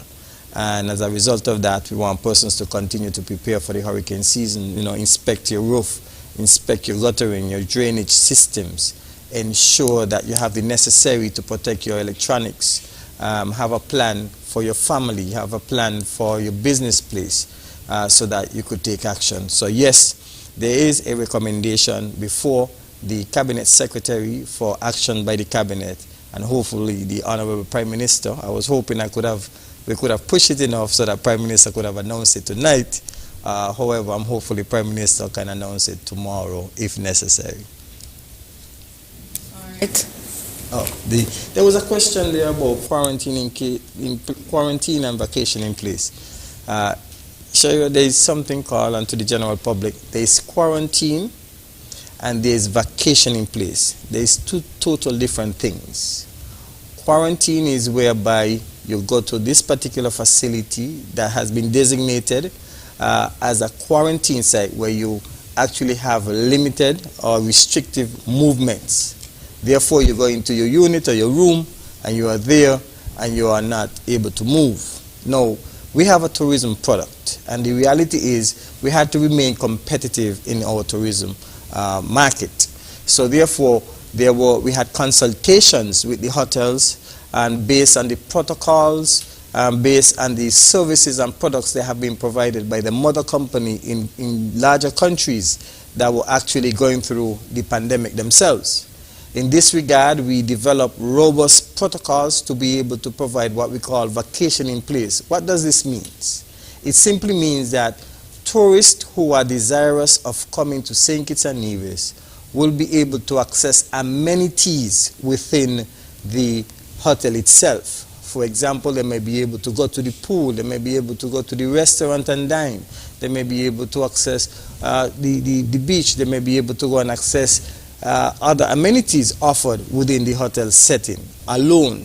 They do not leave the hotel, but they can leave the room and access the amenities with protocols, meaning wearing the face mask where necessary, means sanitizing, means that they keep the distance where necessary as enforced by the hotels. There is no way we would have remained competitive. As a matter of fact, I can say to you that many persons, many guests who have contacted me in terms of sharing their views and opinions, They have said to us it's easier to go Mexico. They don't have to quarantine. They don't have to vacation in place. They can go to the hotel and actually go anywhere. They prefer to go to other Caribbean islands where they only have to go, and within 24 hours they can move about. That's the true reality. So we had to come with a product. We had to come with something for us to remain relevant in this very highly competitive tourism market. And they were safe. For example, we look at the Four Seasons, strongly robust protocols, and I have to commend the team there. Look at the Park Hyatt, robust protocols. They have had cases. However, they have been contained, and they have done a good job in containing. Look at Royal St. Kitts. They have had cases, they have had situations, and they have been able to contain it, and they're still functioning today. Let's look at the Marriott. Yes, we had a situation, and the St. Kitts Marriott, but they did very well for 6 months. 6 months of the year, and there was an incident which Dr. Wilkinson said was inevitable, and we were preparing for this particular event. We also have the Marriott Vacation Club, very robust protocols. So this is what vacation in place and quarantine. So it's two total different things. Let's go to the OTI. Let's look at the car. They provide quarantine in place, meaning that they don't have amenities to offer a tourist. What they can only offer is for persons to be able to go there, be constrained, be in an area where they can be confined until they go through that particular period of incubation and then tested and then be allowed to reintegrate into society. That was tested, is still strong. We believe in it, and we want you to trust us that we will actually fortify our system.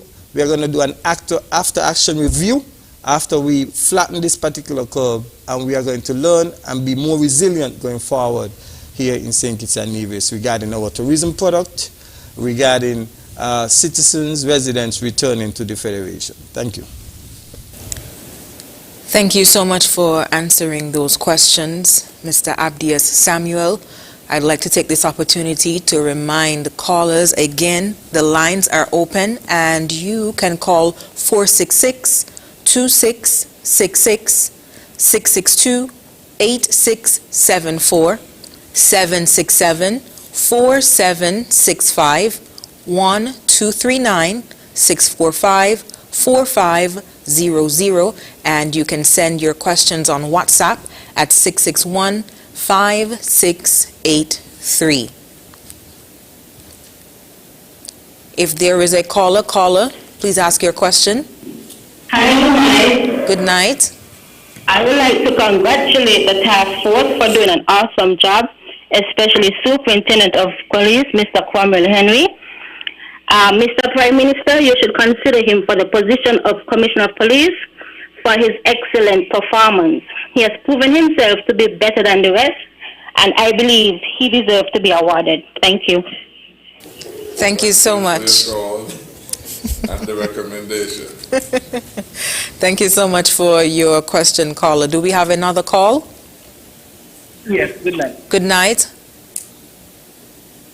Yes, Antigua have two variants, and we have one in St. Kitts. What that means for us here in St. Kitts, and this question, I guess, is for the good doctor. And also, I forget to welcome you, Ms. Flanders, to Leadership Matters, and to Ms. Bryan, wherever you are.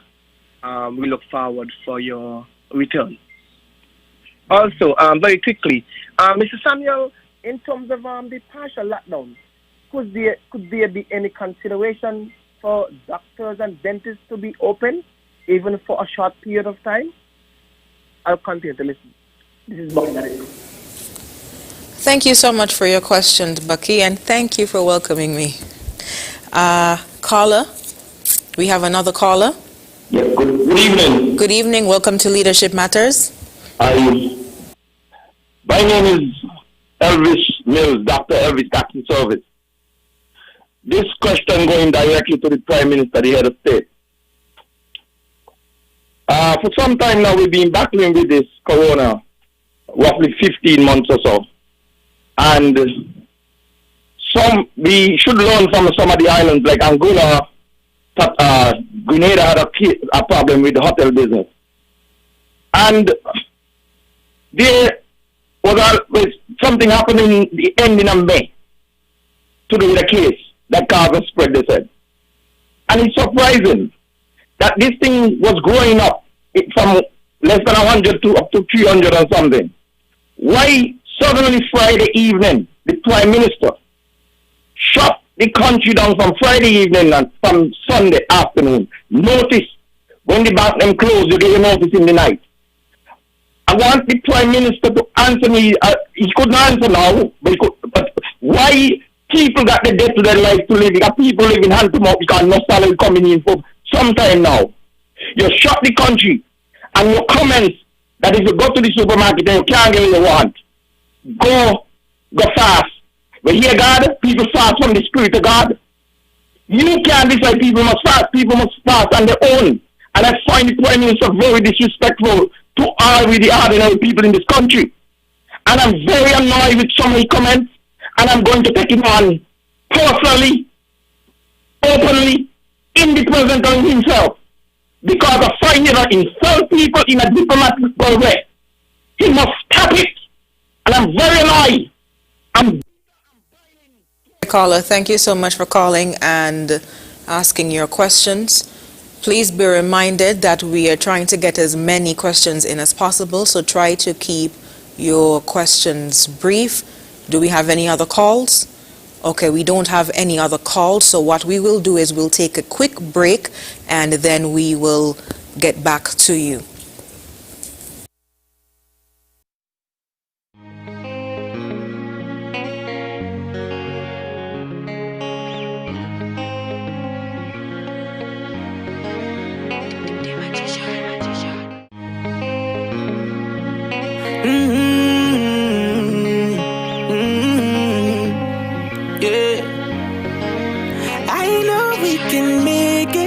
It's only just a phase. Once we're vaccinated, and everybody gonna be safe. Everybody gonna be safe. One kind, yeah. One people. We are roll up to roll up, yeah. 'Cause no man's alone. Do what's right, alright. 'Cause I love you, brother, my sister, and we're in this together, my sister, my brother. I don't wanna lose you.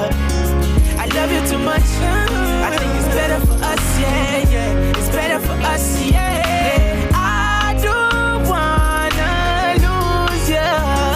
I love you too much, yeah, yeah. It's better for us. Tell your mommy to let it roll out. Bless up. Dejo here, and I'm doing my part in the fight against COVID-19 by following all safety protocols and, most importantly, rolling up my sleeve for the vaccine. So I'm encouraging you to do the same, because that's our best shot of protecting ourselves, our family, and our friends. So don't wait, vaccinate. Let's roll up to roll out.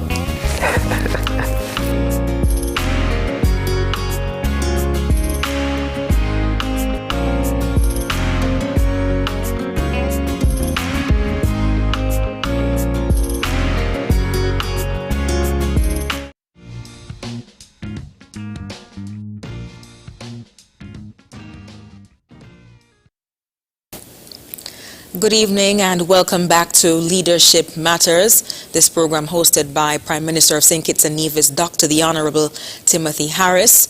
Just before the break, we had quite a number of questions that were asked by a few callers, and so we're going to just jump right into getting those questions answered.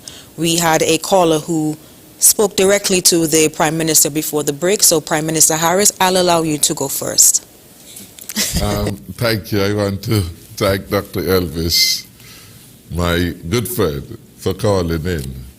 And I will have to speak with him privately. But let us be very clear. Why shut down the country? I asked the question the other way. Why leave it open?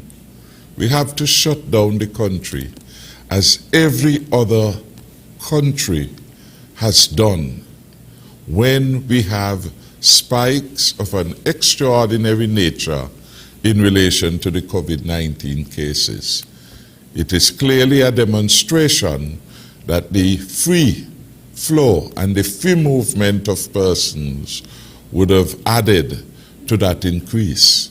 by locking down the country, we are able to contain the movement. It is a critical tool. It is what is happening now in parts of Africa. It is what has happened everywhere in the world. And so that doesn't need any defense. That is just the reality. That if the virus can only move when persons move, and we are having a spike in the number of COVID cases, then clearly that tool has to be exercised. It has been exercised effectively in the past. It is being exercised now in the present. And should the need be again, it will be exercised fully and firmly. So let us be clear with respect to that. With respect to the question with regard to prayer and fasting, I repeated it tonight, and I shall repeat it very clearly again. At this time of crisis, our country needs more prayer, not less. Our country needs persons to move with greater constancy, praying to God, seeking for His intervention and His help as we deal with a dangerous pandemic. Fasting is one of those critical tools we have. It has both spiritual value and physical value. And clearly at this particular moment in time, as we contemplate what we will do, that is one option. And I encourage it, and I myself apply it. As I said, it's not just one of the admonitions that we learn biblically, but the good doctor will tell you the advantages that fasting does. Indeed, for several medical procedures, they will tell you not to eat anything for a certain period of time. Cleanse your body, cleanse your spirit, and of course it adds to your mind and wellness. Those who want to pursue it, they will pursue it. I can only encourage the citizens and residents as a responsible leader. I recall from the Bible several cases of challenge and the admonition. We must go and pray. We must fast. I remember the good book with Esther, where she was challenged with a monumental decision, risk her life, when she came up with the famous quotation, "If I perish, I perish, but I will go to see the King." The admonition was that her people must pray and fast. It was in that vein that I said what I said, and I make no apology, none whatsoever, for inviting the citizens and residents to do what we must always do, not just by invitation, by our own volition, to pray and fast. So that is where that matter is. The caller before who raised the question with respect to the IDs, the commander of the Defense Force had advised me that he is working with his colleague, the Commissioner of Police, and very shortly, those persons without IDs will have them supplied. I'm advised that it is a small number of officers so affected. So that matter is being in hand. Bucky asked a question in relation to the relocation of the vendors. I want to say that this has been an absolute success story. Despite certain imperfections, I am very satisfied. In fact, I've been there since the relocation at several times, and the very first day and the following day, I was there last Saturday again. From all the feedback from the customers in particular, were very, very happy that at long last there was a place where they can come and do their one-stop shopping. Those who have come in now have recognized that they have missed out, and they are happy to be in the public market. Also, we have an environment which is much more controlled. We have an environment where the very COVID-19 protocols that we have been asking for persons to do, and which were not and could not be effectively done on the sidewalks, where most of the people would ply their trade, can now be happening, and they can feel safer. Every person entering the public market their name is documented. That will be helpful in the event we have to do contact tracing. Every person entering the public market must wear a mask appropriately. Every person entering our public market must go through the process of hand sanitization. So it is the safest place in which to ply the trade. Moreover, having everyone come into the public market now brings a greater equity to all those who have their goods to supply. So I want to commend them. I've seen some very big farmers who are engaged in the actual marketing of their produce in the market. I've seen persons from the 4th Street now properly situated in the public market. So it is really a phenomenal effort.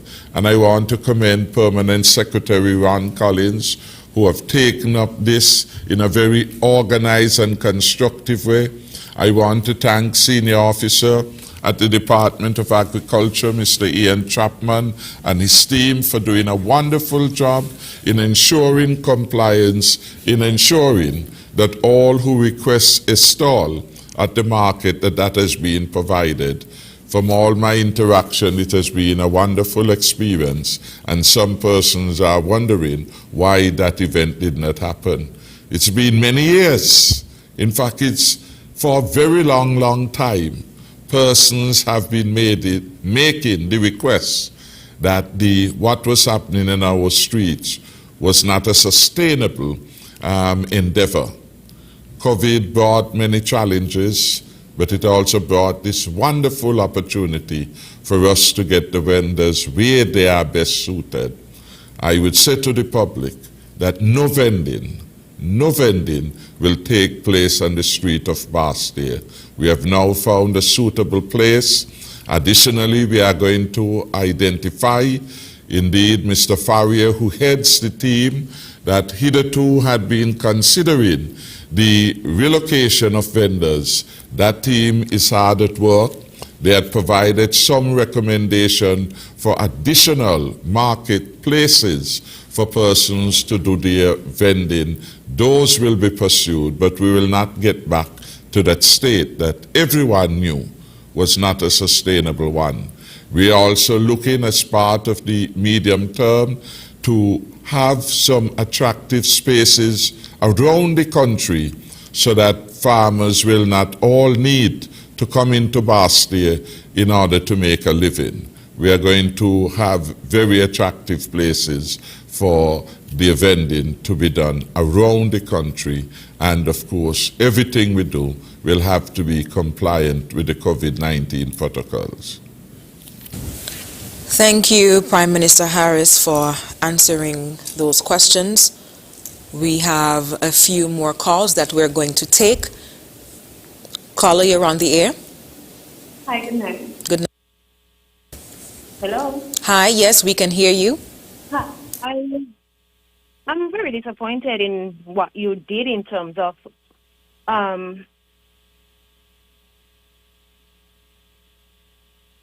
Caller, we're having trouble here. Ending the call for the gentleman who was trying to hear his views and his opinions. But anyway, I must say thank you to EK and his team for doing what the government couldn't do, to simply feed people. It's a burning shame. And also the vaccine do not prevent. That call was disconnected, unfortunately. We'll take another call. Caller, you're on the air. Hello. Hi. Yes, I'll ask before. Can you ask your questions? Yeah, I wanted to ask this question to the Prime Minister. The last time they were fixing the houses, they went by the government program. I didn't get mine fixed. I filled out a form. I didn't get it fixed. So I'm asking if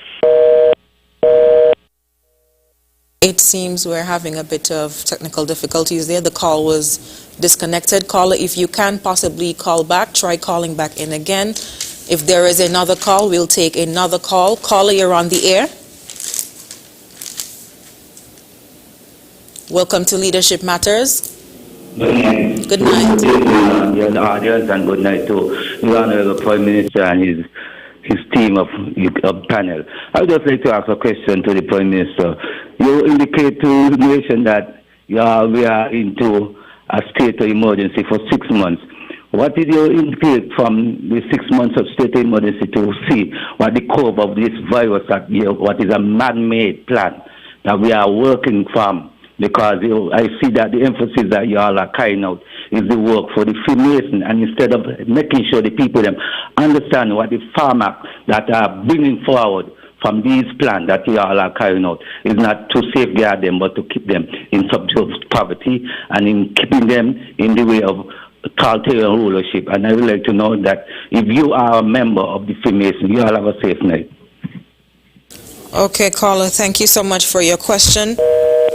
We'll take one more call. Welcome to Leadership Matters. You are on the air. Okay. Hi, good night. Hello, good night. Hi, good night. You're on the air. I want to thank the Prime Minister and the CMO for a job well done. Food can buy health. You got to go health to eat food. And if you lay down in the hospital and you're sick, you can't eat food. So I put health right now over food, and then food could come after. Nobody could hungry in St. Kitts. You got too much a thing, you could go and beg and get food. And I hear my question answer yet when I asked if the young lady is a doctor or nurse from the hotel, because I hear the same 47 and something come back again tonight. So I would like my question to answer, please. Food cannot buy health. Health come first. You can't let them in the hospital and get sick, and they're going to feed you. They feed you with a tube or something. So, Prime Minister, I thank you for your wonderful job. And Mr. Dr. Martin, oh my God, the only thing may seem coming out of your face is blood. I can't deal with it no more. Okay, so I keep on doing the good work. And Mr. Samuel, you said something there. When you go in quarantine, you have a restricted area where the guests can't go. Okay? I were in quarantine, and when they come clean your room, you have to come out the room. Okay? And then they go in and they clean. So that's why you want to know if the young lady was a doctor or nurse, or she was helping you in the quarantine case. Okay? So you can't point fingers on the government for that. So, okay? So let me get this thing clear up tonight. Because they're pointing finger and saying the government has to take full responsibility when the government ain't saying nobody got trouble with nobody. And good night to everybody. Bye. Good night, and thank you for your questions. I believe that caller was the last caller for this evening. Unfortunately, we can't take all of them because, of course, time is against us. So we're going to just jump into the questions that were asked and see how many we could get answered before we wrap up tonight's program. Before we go to the most recent calls, I'm sorry, I kind of left you out earlier, Mr. Samuel, but you wanted to answer the question about the persons who were getting stopped. Yes, okay, go right ahead. I was saying that we have to support, and we have listened to the general public calling and speak about the support that we need to give to the security forces. I just want to use my own example. I have my IDs, and we talk about this in our task force meeting. The police have a right to do their job. I was stopped, and I keep saying I was stopped 4 times from the time I left the office. I was stopped by one roundabout. By the time I reached the next one, I was stopped again. By the time I reached the next one, I stopped again, and then I was stopped in the middle of the road. The police are simply doing their job. Simply doing their job. None of us are above the law. They are doing their job. They have a right to ask a question. They have a right to ensure that no one abuses the pass or the opportunity they have been given to be on the road. If I am not on the road for work purposes, then they have a right to interrogate me, and they have a right to do what they need to do to ensure that I keep off the road, because the regulation says shelter in place. Essential means that you should only be out if you are going to perform a particular duty. And I am certain our security forces, and the Prime Minister said it right, we are small, we know each other. If you have a challenge, you know where to go to. You know who to contact. You know who to speak to. And we know each other. So I'm encouraging all citizens, I'm encouraging all persons within the national security framework in particular to support the police and also join with them to ensure that we are vigilant during this time so that persons can comply with the regulation. And you heard one of the callers said it, and I have it here. People are simply not complying. And so the police have more work to do.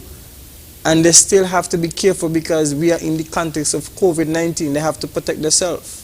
The rules of engagement are totally different than before. So let's do our best to work together with each other. Thank you, Shaira. Thank you so much, Mr. Samuel, for answering that question. I want to include a few questions that came in on WhatsApp this evening. The first question here is, are the bars going to be able to sell alcohol during the 6-month period, or will it be until after December 31st, 2021? And then there was another question. If persons from Nevis are traveling to St. Kitts to connect for the AA flight, does the water taxi need to apply for police permission, or are they allowed to move these persons freely? We had a complaint actually that came in, and I believe this might be for the police superintendent. Someone complained that there is a particular place in Newtown that is selling rum every day. So that might be something you would have to look into. We have another question. Will the Inland Revenue Department be open on the partial lockdown days? And then the final one here. The doctor mentioned that all of the vaccines will be used and none will be wasted as of tomorrow being the expiration date. What will become of the remaining if there are any? Those are the questions from WhatsApp. Yes, thank you. Had a total of 41,600 doses, and as of this afternoon we use 40,615, which means at a minimum we have 985 doses left. That's minimum. I'm sure that there are probably more. And the point is, we are going to use every single dose, and so we have been seeing figures 800, 1,000 persons coming forward every day, and tomorrow those persons who are due their dose, they come forward, and we'll make sure that we use every single drop, because this is a precious commodity that there are places around the globe that haven't started any vaccination program as yet. And so we here in St. Kitts and Nevis, we have been very fortunate, and I'm happy that our people responded to the education and vaccination program and came forward. About a month or two ago, there was talk as to whether or not we were not going to use the vaccines. People were talking about vaccine hesitancy, but we see here that our people listen to the facts, they listen to sound reasoning, and they came forward and got vaccinated. And while I'm on the floor, somebody asked about doctors' offices. In the limited operation days on Thursday and Friday, our doctors' offices will be open. And just briefly, somebody asked about the variants, and we say that as long as the virus continues to circulate, you can have the development of variants. Yes, Antigua had experienced 2 variants, the alpha that came from the United Kingdom and the beta that came from South Africa.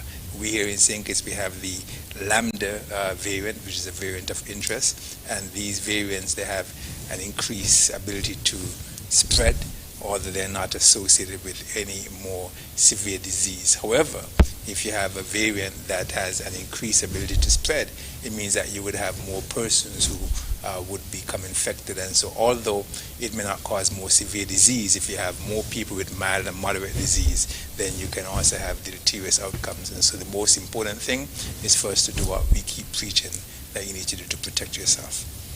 Mr. Samuel, is there anything you'd like to add to that?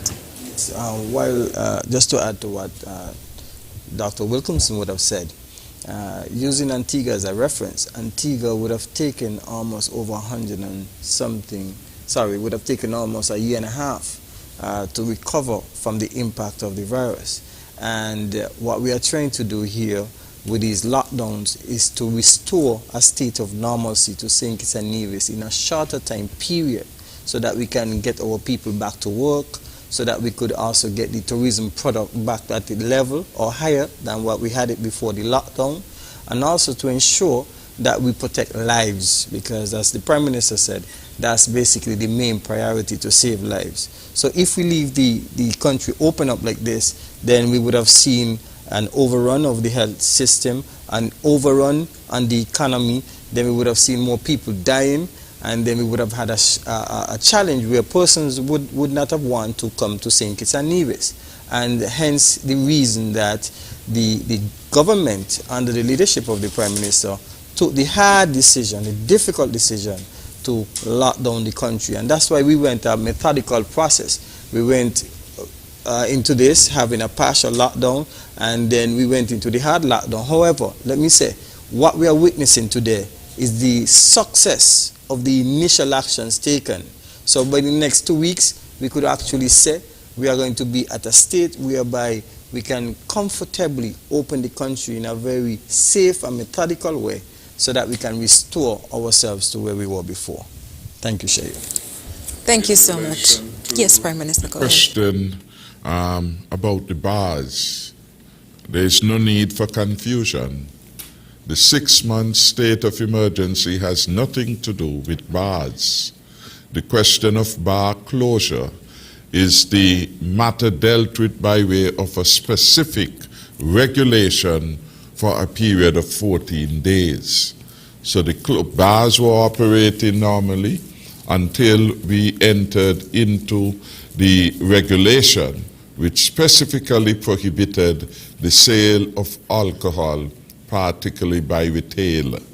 So liquor license was suspended as part of the effort to fight the COVID-19, to ensure that we have appropriate behavior change, to ensure that the temptation of persons while under influence of alcohol to ignore some of these regulations, to, as it were, get in crowded situations at the shops and other places, bars, etc., those things were removed, again, because we are attempting to contain the spread of the virus. When at the end of the 14-day interval, we review again where we are at and where we want to be, a consideration will be made with respect to the issue of bars. So there is no 6 months suspension with respect to the bars. It was a 14-day period which will be reviewed when we get to that particular period in time. Okay? There is no 6 months lockdown. There is no 6 months of anything other than for the 6 months period we have the legislative authority, if and when the Governor General is convinced, he could declare and proclaim a state of emergency. What happens then will be the subject of regulations. Perhaps Superintendent Comrie could add to that, but one other question I must address. Inland Revenue, yes, will be open during the period of partial lockdown because it is a necessary service, and so it will be functioning with a reduced staff, very, very reduced staff. Indeed, I am advised that several of the transactions as they relate to the Inland Revenue can be conducted online, and persons are therefore advised to use those online facilities. We have determined that there are certain essential services to be provided, and a minimal staff will be available and the advice and the discretion of the head of department, the permanent secretary or the cabinet secretary to deal with those things that need to be done. Equally, for example, we have determined that the Treasury Department will be open because persons have to be paid and will be paid.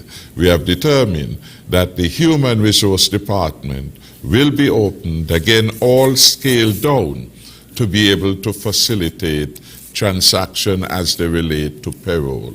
So there are certain critical things that must happen. We will not have the full complement of staff, and again, only if it is absolutely necessary for persons to visit those departments should they venture out, because we have the stay-at-home rule.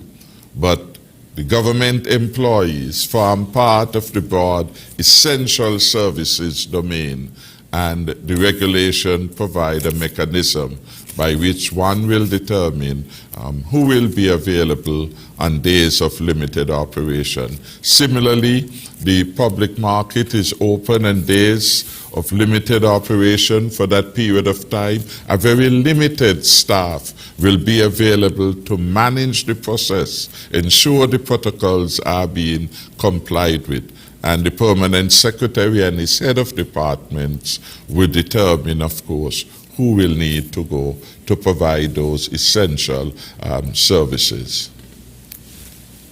Thank you, Prime Minister Harris. Superintendent, yes. Yes, thank you. I think the Prime Minister would have explained the issue of the liquor license being suspended.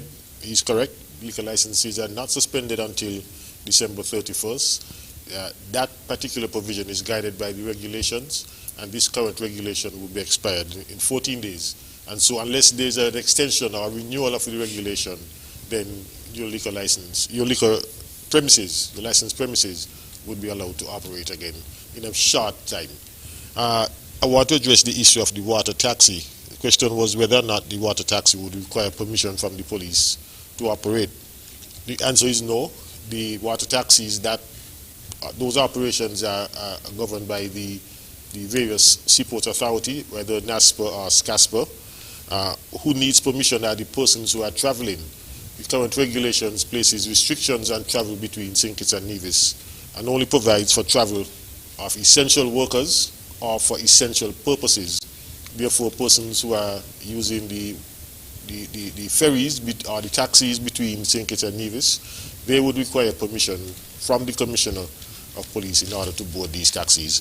And I think there are present protocols in place that governs their operations, and persons should not be allowed to use these ferries unless they have written permission from the Commissioner of Police authorizing their travel between the islands.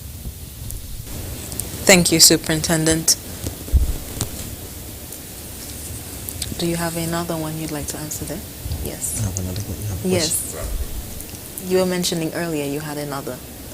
Okay, that's okay. I think that was it. Okay, we've been bombarded with so many questions. That's okay. Okay, Superintendent, we received another, well, it was a complaint, I should say.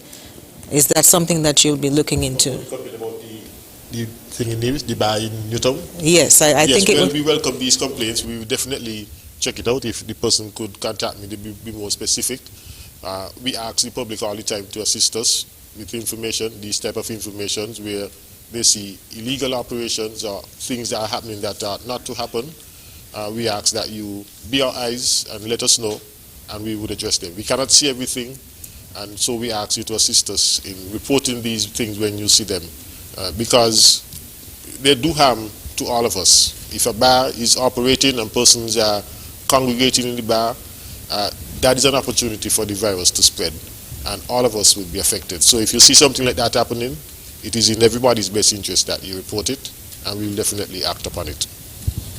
Thank you so much for answering those questions, and I want to thank all of you for, of course, giving your time as usual here on Leadership Matters. And Prime Minister Harris, if there's anything else that you'd like to add before we wrap up, you could feel free to do so. Okay,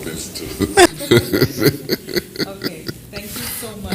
And before we close off, let me just quickly say, I was hoping that the callers who called in earlier, whose calls dropped, I was hoping that you would be able to get back in, but hopefully you'll get another chance, perhaps next Tuesday, or whenever we have Leadership Matters again, to call in and hear your concerns and share your questions with us here on the panel and the members of the listening and the viewing public. Before we wrap up, just a reminder that all health centers will be opened tomorrow, Wednesday, 30th June, from 8 a.m. to 1 p.m. for those persons who would like to take the vaccine as we continue to battle the novel coronavirus.